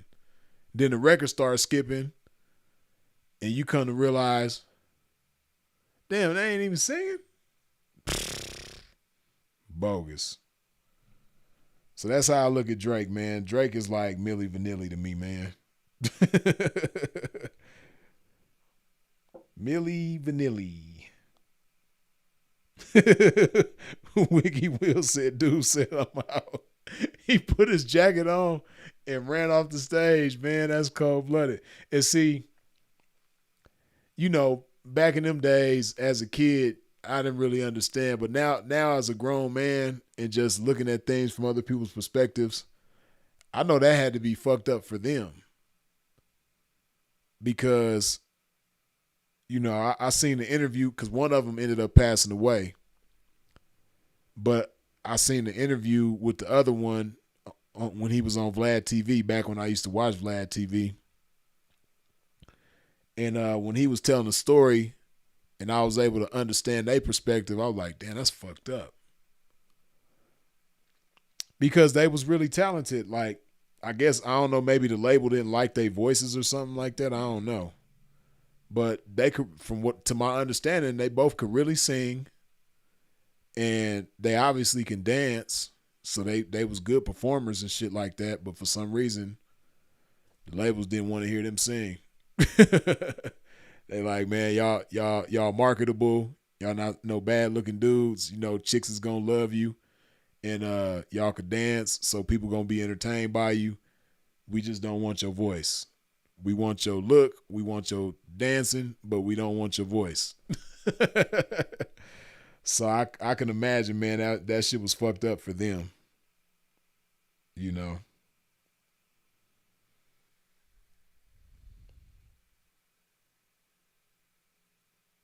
Right, loved by few, hated by many, says that exposed the scripted entertainment industry. Yeah, it did expose a lot. I mean, to most people, it only exposed Milli Vanilli, but to people that could see past that, it really exposed the industry.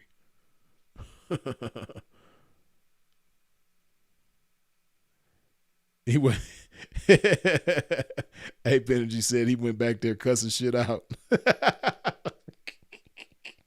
You know he did. That nigga was mad as a motherfucker. Went back behind that stage like he probably wanted to choke the DJ out.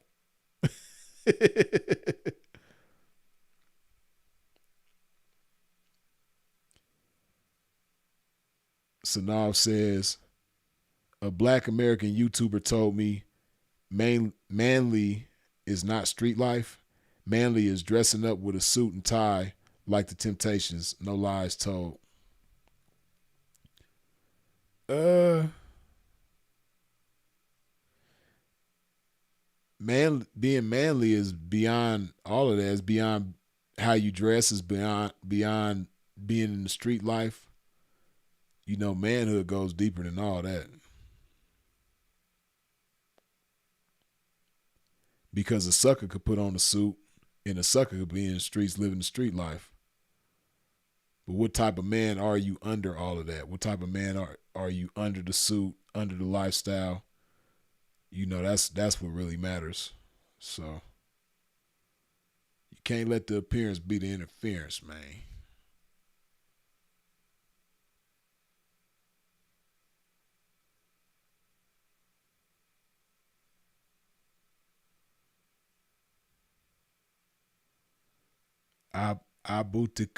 Carbo. I don't know if I'm saying your name right. I know I'm probably butchering the shit. But he says he was cosplaying a rapper. How can he be considered hip hop if he didn't write most of his shit? That's what I'm saying, man. Like I said, see, it would be different if Drake came in like a Jermaine Dupri or a Puffy or Birdman, Dr. Dre, Eazy-E. See, you know, we respect these people in the music that they make when they rap because they didn't come in portraying themselves as like MCs like that, right? I love Eazy-E to death. Man, if you grew up in the 80s and 90s like I did, man, like Eazy-E was the nigga. Eazy-E was the man. We love Eazy-E. But Eazy never came off as this hell of a MC. Right? Even in one of his songs, Ice Cube writes the rhymes that I say, hell to the homies from CIA. He let you know that Ice Cube was writing his rhymes. And DOC wrote some of his rhymes, and I think MC Ren even wrote some of his rhymes. But we love Eazy-E. And Eazy-E is hip hop. But Eazy-E didn't try to portray himself as this like hell of an MC with bars and all that type of shit. Then come to find out he wasn't writing his shit. It wasn't like that. Same thing with Dr. Dre. Dr. Dre is hip hop as it get. But he never wrote none of his shit neither. Different people wrote his lyrics. But it was never no secret though. See, Drake tried to portray himself as something that he wasn't. You know, and he tried to keep it a secret. And that you know, that shit ain't cool. It's a difference. Yeah, see, Paul Young, you hit the nail right on the head. Vanilla motherfucking Ice. That's how we look at Drake, man. At least me. Perfect. Thank you. Hold on. I got to give Paul a round of applause, man. That's how I look at Drake, man. Vanilla Ice. Couldn't have said it better myself, man. That's who he is, man. Vanilla Ice, man. Or no, even better yet, MC Gusto, CB4. That's Drake, man. See, some of y'all too young to remember the movie CB4 with Chris Rock and Alan Payne and Charlie Murphy and all of them. But yeah, you know, MC Gusto, man, that's who Drake is. He's MC Gusto, man, for real. Vanilla Ice, MC Gusto, that's him. You know what I mean? That's how I see Drake. MC Gusto and Vanilla Ice.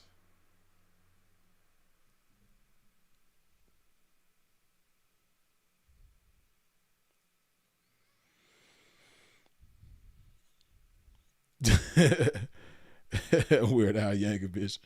Y'all crazy. Yeah, man. MC Gusto, man. That's Drake, man. CB4. That's him. He's straight out of Low Cash, man. If you go look up Low Cash high school,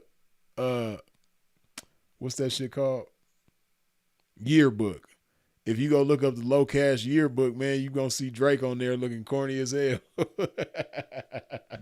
Dancing like this.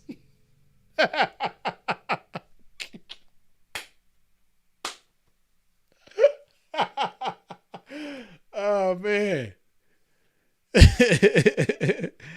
Man, you know Drake went to Low Cash high school, man. He's straight out of Low Cash, man.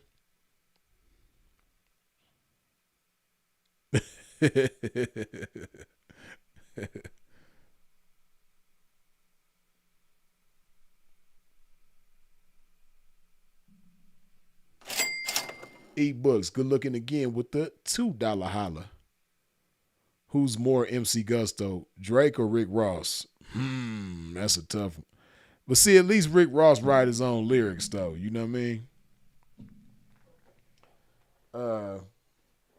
But he got a little MC Gusto in him too, because he really don't like when people bring up that he was a CO. Even with the pictures out there, and his people that know him confirming that he was a CO. He don't like that shit. He does not like that, man. But I probably have to say Drake is more MC Gusto than Rick Ross. Yeah. I think they both went to Low Cash High School, but Drake was like the head of the class. Drake was like valedictorian at Low Cash High School. Rick Ross, he was just like, straight A student, solid 4.0 GPA at Low Cash High School. But Drake was the valedictorian. Drake graduated with like a 4.5 GPA from Low Cash High School. You dig? That's Drake. He was the captain of the badminton team at Low Cash High School. You know what I mean? That's Drake, man, for real.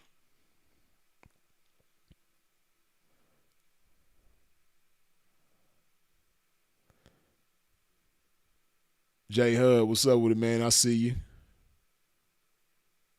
Don Supreme says, compare Drake album to a Nas album. Compare Drake album to a Mobb Deep. See, yeah, that's impossible. Mobb Deep album. Compare Drake album to a In My Lifetime Jay-Z album.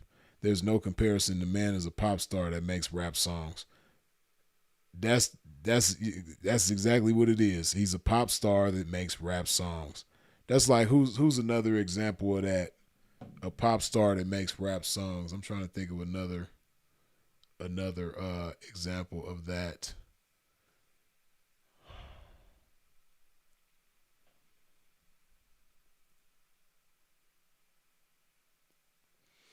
I don't know if he ever has, but that's somebody else that I put Drake next to as well, like Justin Bieber, and not even the adult Justin Bieber, but like the little kid with the hair like this, Justin Bieber. Let's say back then Justin Bieber was to make a rap song. That don't make him hip hop. He's just a pop star that made a rap song. So, same type of shit. Or like Miley Cyrus. If Miley Cyrus make a rap song, she not all of a sudden hip hop because she made a rap song. Or like I mentioned earlier, I mentioned Doja Cat. Doja Cat makes rap songs, but I wouldn't consider her hip hop though. She's just a pop star that makes rap songs. Prime example. That's perfect. So Drake is kind of like Doja Cat. Same thing. You know what I mean? A pop star to make rap songs for sure. Long Beach 562. Yes, indeed. We in the building. Right, straight out of Low Cash, man. Them dudes are straight from Low Cash. Ross and Rose are other people's names and identities. That's why it was a good question for ebooks to pose. Who's more MC Gusto? See, they both kind of. I was saying Drake, but as I think about it, they both kind of like equal because MC Gusto was based on a real gangster. Like Charlie Murphy was the real MC Gusto, and then Chris Rock took his whole persona and created this rap image based on a real gangster, the real Gusto. He took his name and everything, became MC Gusto the rapper, but he stole his whole persona from the real Gusto. And on the same token, Rick Ross, the rapper, he took his persona from the real Rick Ross, a real, street figure, a real street legend. He took his whole persona and created this rap image based on a real person.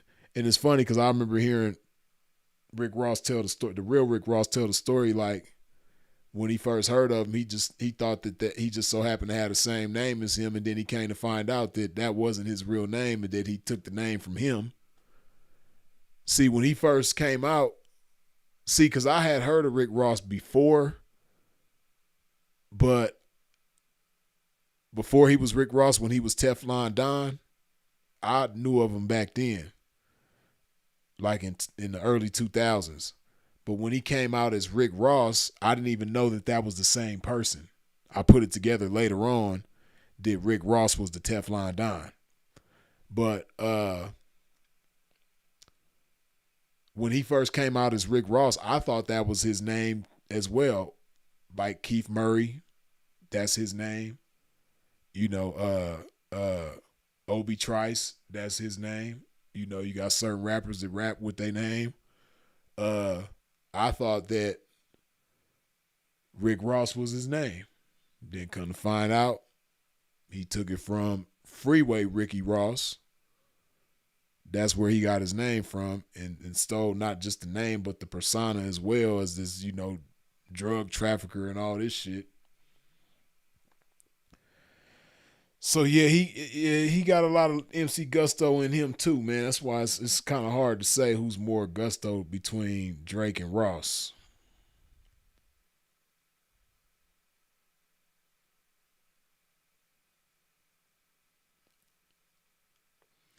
Tory Lane's the best one to come out of Canada.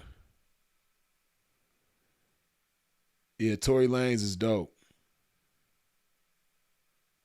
But see, some of y'all don't know about the old school Canadian rappers, man. It was a few dope Canadian rappers back in the days, man. Chaclair from back in the days, he was dope. Chaclair is a Canadian rapper that was dope back in the days. Another dope ass Canadian rapper back in the days was Cardinal Official. Cardinal was dope. He was dope. But people forget about those guys, man, but they was dope. And then a dope ass R&B singer from Canada back in the days was Glenn Lewis. Glenn Lewis has some dope ass music. He's an R&B singer though, not a rapper, but yeah. Obi Trice, real name, no gimmicks. Yeah, man.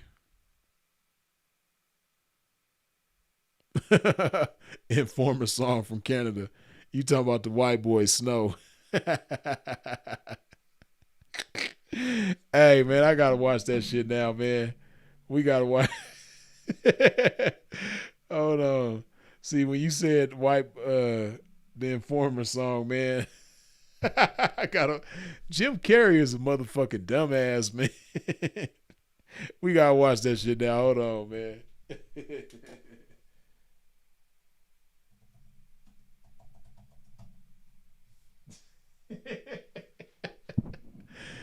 Jim Carrey is a fucking idiot, man. Stupid as hell. Okay, so this is what I'm gonna do for y'all first, man. I gotta play y'all the original first, and then I gotta play y'all the Jim Carrey version, because some of y'all too young, y'all don't remember this shit.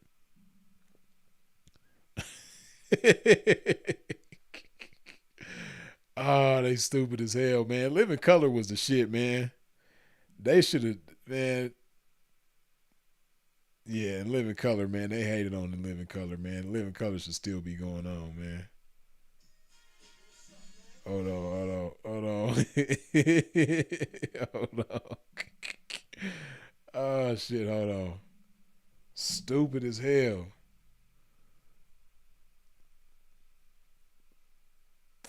Okay, hold up.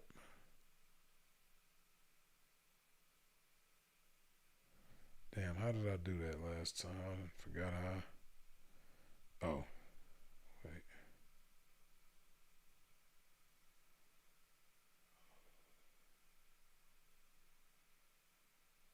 Okay, hold up. Wait.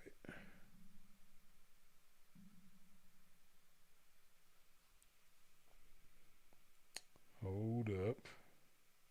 Wait a minute.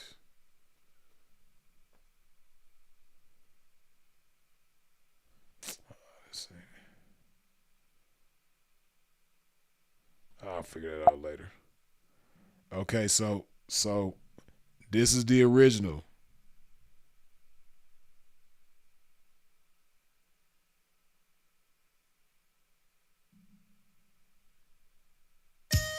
What's up, man? Hey, yo, what's going on, yo? I'm sick and tired of 5-0 running up on the block, you know what I'm saying? Yo, Snow, they came around looking for you the other day.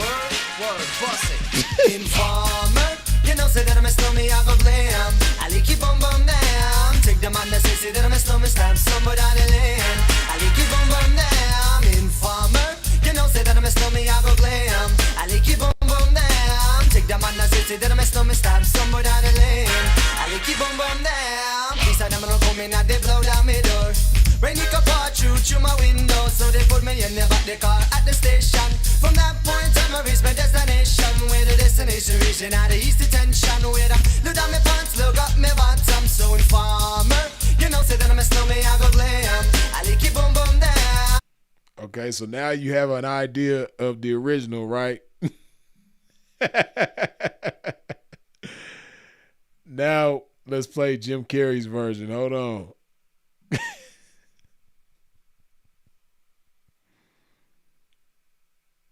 Come on, man. What's going on? Okay, here we go. Monsters. They say you took something that belonged to them. And man, they gon' kick your white ass.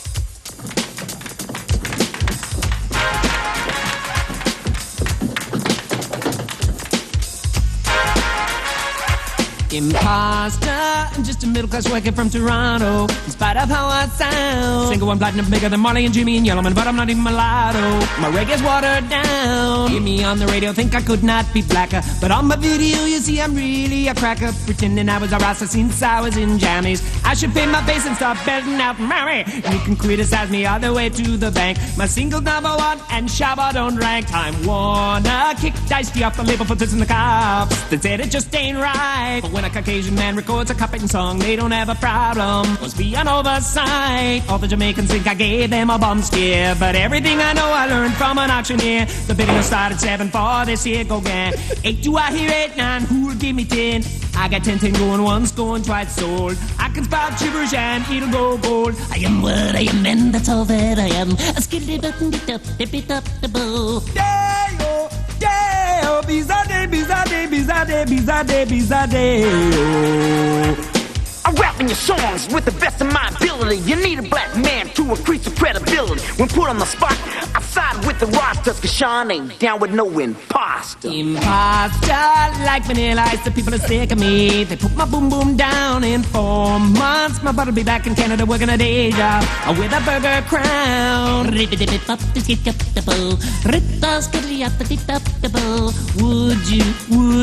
Would you like fries with that? A hot apple pie with that. Just drive around now. Blue top. Cool running. Ah! Hey man, you wouldn't hit the man with glasses, would you, man? I'm warning you, man. I shot the sheriff. Exodus. Oh, now.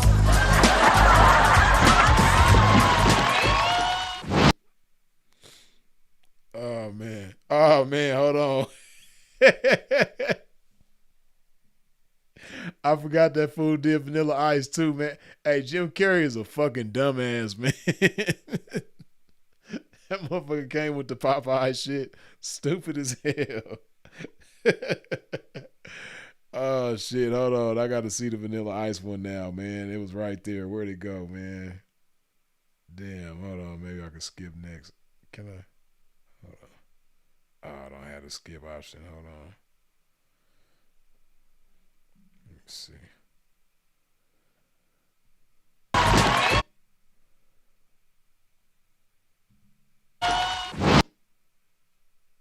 Oh, here we go. This shit's stupid as hell, too. Dumb ass. Stupid.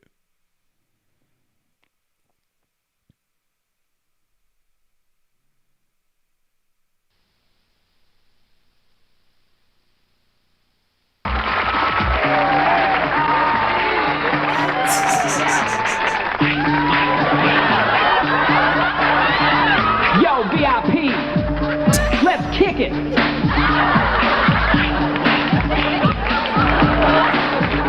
All right, stop. While I do up my laces, this kind of thing happens every show. Yo, I gotta learn how to tie a bow. What's your real name? Robert Van Winkle. Why did you change? Nothing rhymes with Winkle. Oh, yeah. I'm white, and I'm capitalizing on a trend that's currently rising. Mix it with Curly and Larry and Moe. Hey, yo! When's it gonna stop? Maybe never. I become richer with every endeavor. I'm living large and my bank is stupid, cause I just listen to real rap and stupid.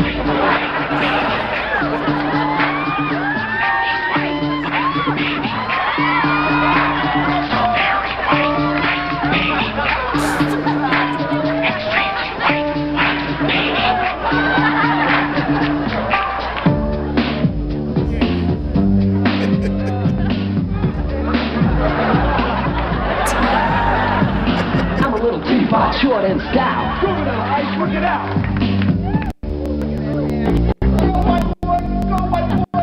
I told the world I was stabbed in the butt, but it was a toilet paper cut. Yeah!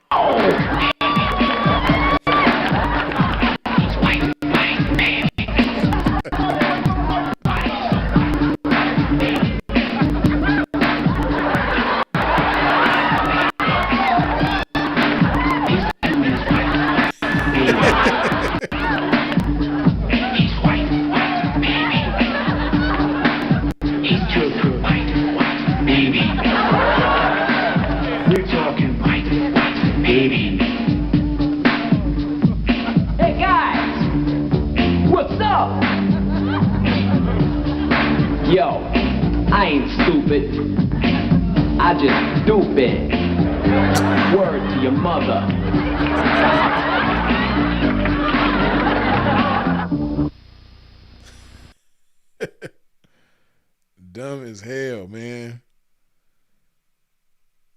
See, that just reminds me of so many different skits from In Living Color, man. We'll be here all motherfucking night, though. I can't just keep watching In Living Color skits, man. Because it's just too many of them.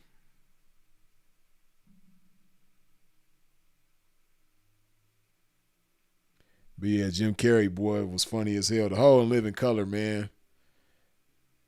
That was like one of the most talented casts, man. So many superstars came out of that shit.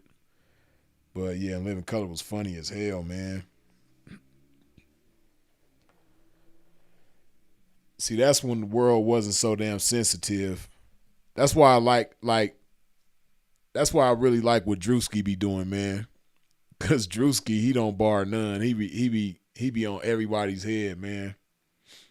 And that's how comedy is supposed to be, and that's how comedy always was, man. Comedy just didn't bar none, man.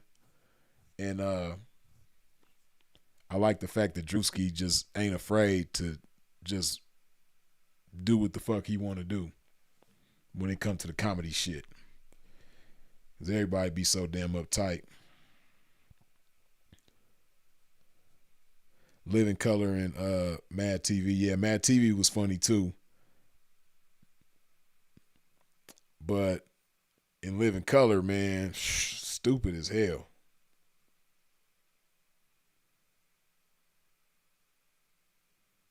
Oh yeah. 90s Baby, the university said Charlie Murphy made them rob a store for real. That movie funny as shit. Yeah, for real. I forgot about that. CB4, hell yeah. I went to the theater to go see that shit back in the day when I was a kid too. But yeah, he did. MC Gusto made their ass go rob a store for real. Oh shit. Funny as hell.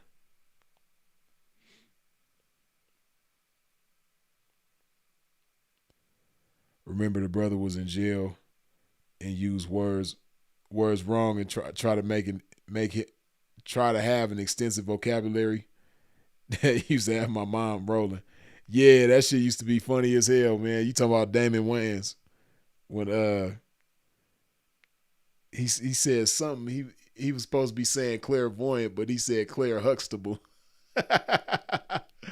Yeah, he was supposed to be like a Muslim in jail with the vocab, but he was just kept on messing up words and shit. That shit was funny as hell. When Jim Carrey did the fake kung fu instructor, had me crying. That shit funny as hell when he was the kung fu instructor. Another funny ass Jim Carrey skit was when he was Charles Bronson. That shit was funny as hell.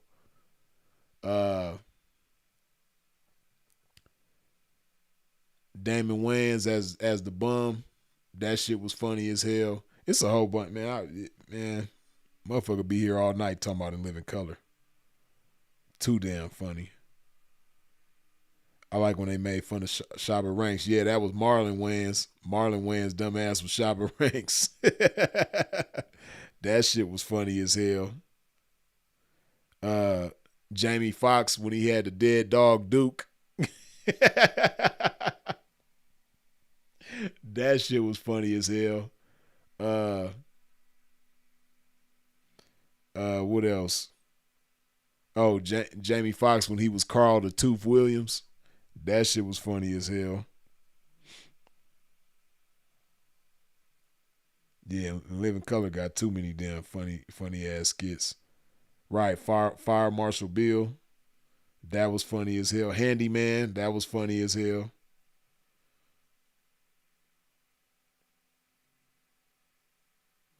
Sean and Marlon Wayans, the Wayans Brothers show. I love that show. Yeah, the Wayans Brothers, that was definitely a classic, man. The WB had it sold up at that time. They had the Wayans Brothers. They had the Jamie Foxx show. They had the Steve Harvey show. Yeah, that was the days, man.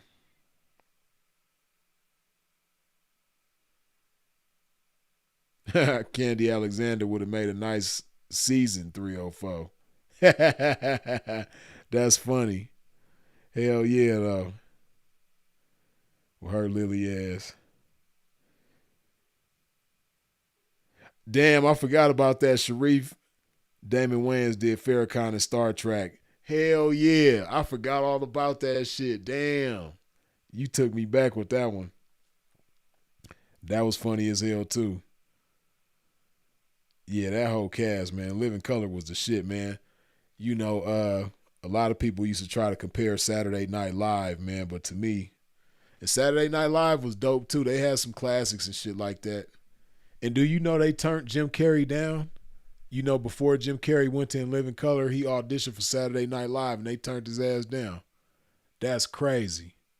And to know now that he ended up becoming the Jim Carrey that we know, to know that Saturday Night Live turned him down.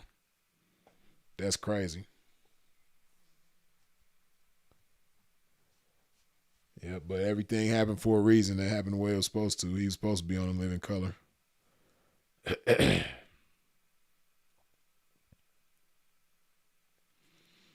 Yep, that's the good old days. But, man, we're going to go ahead and wrap this thing on up, man.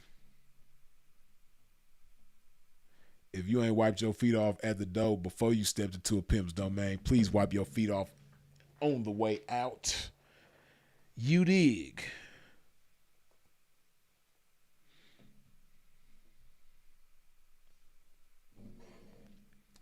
But as always, y'all know I appreciate y'all for tuning in and tapping in with a pimp. I appreciate you for sharing this video.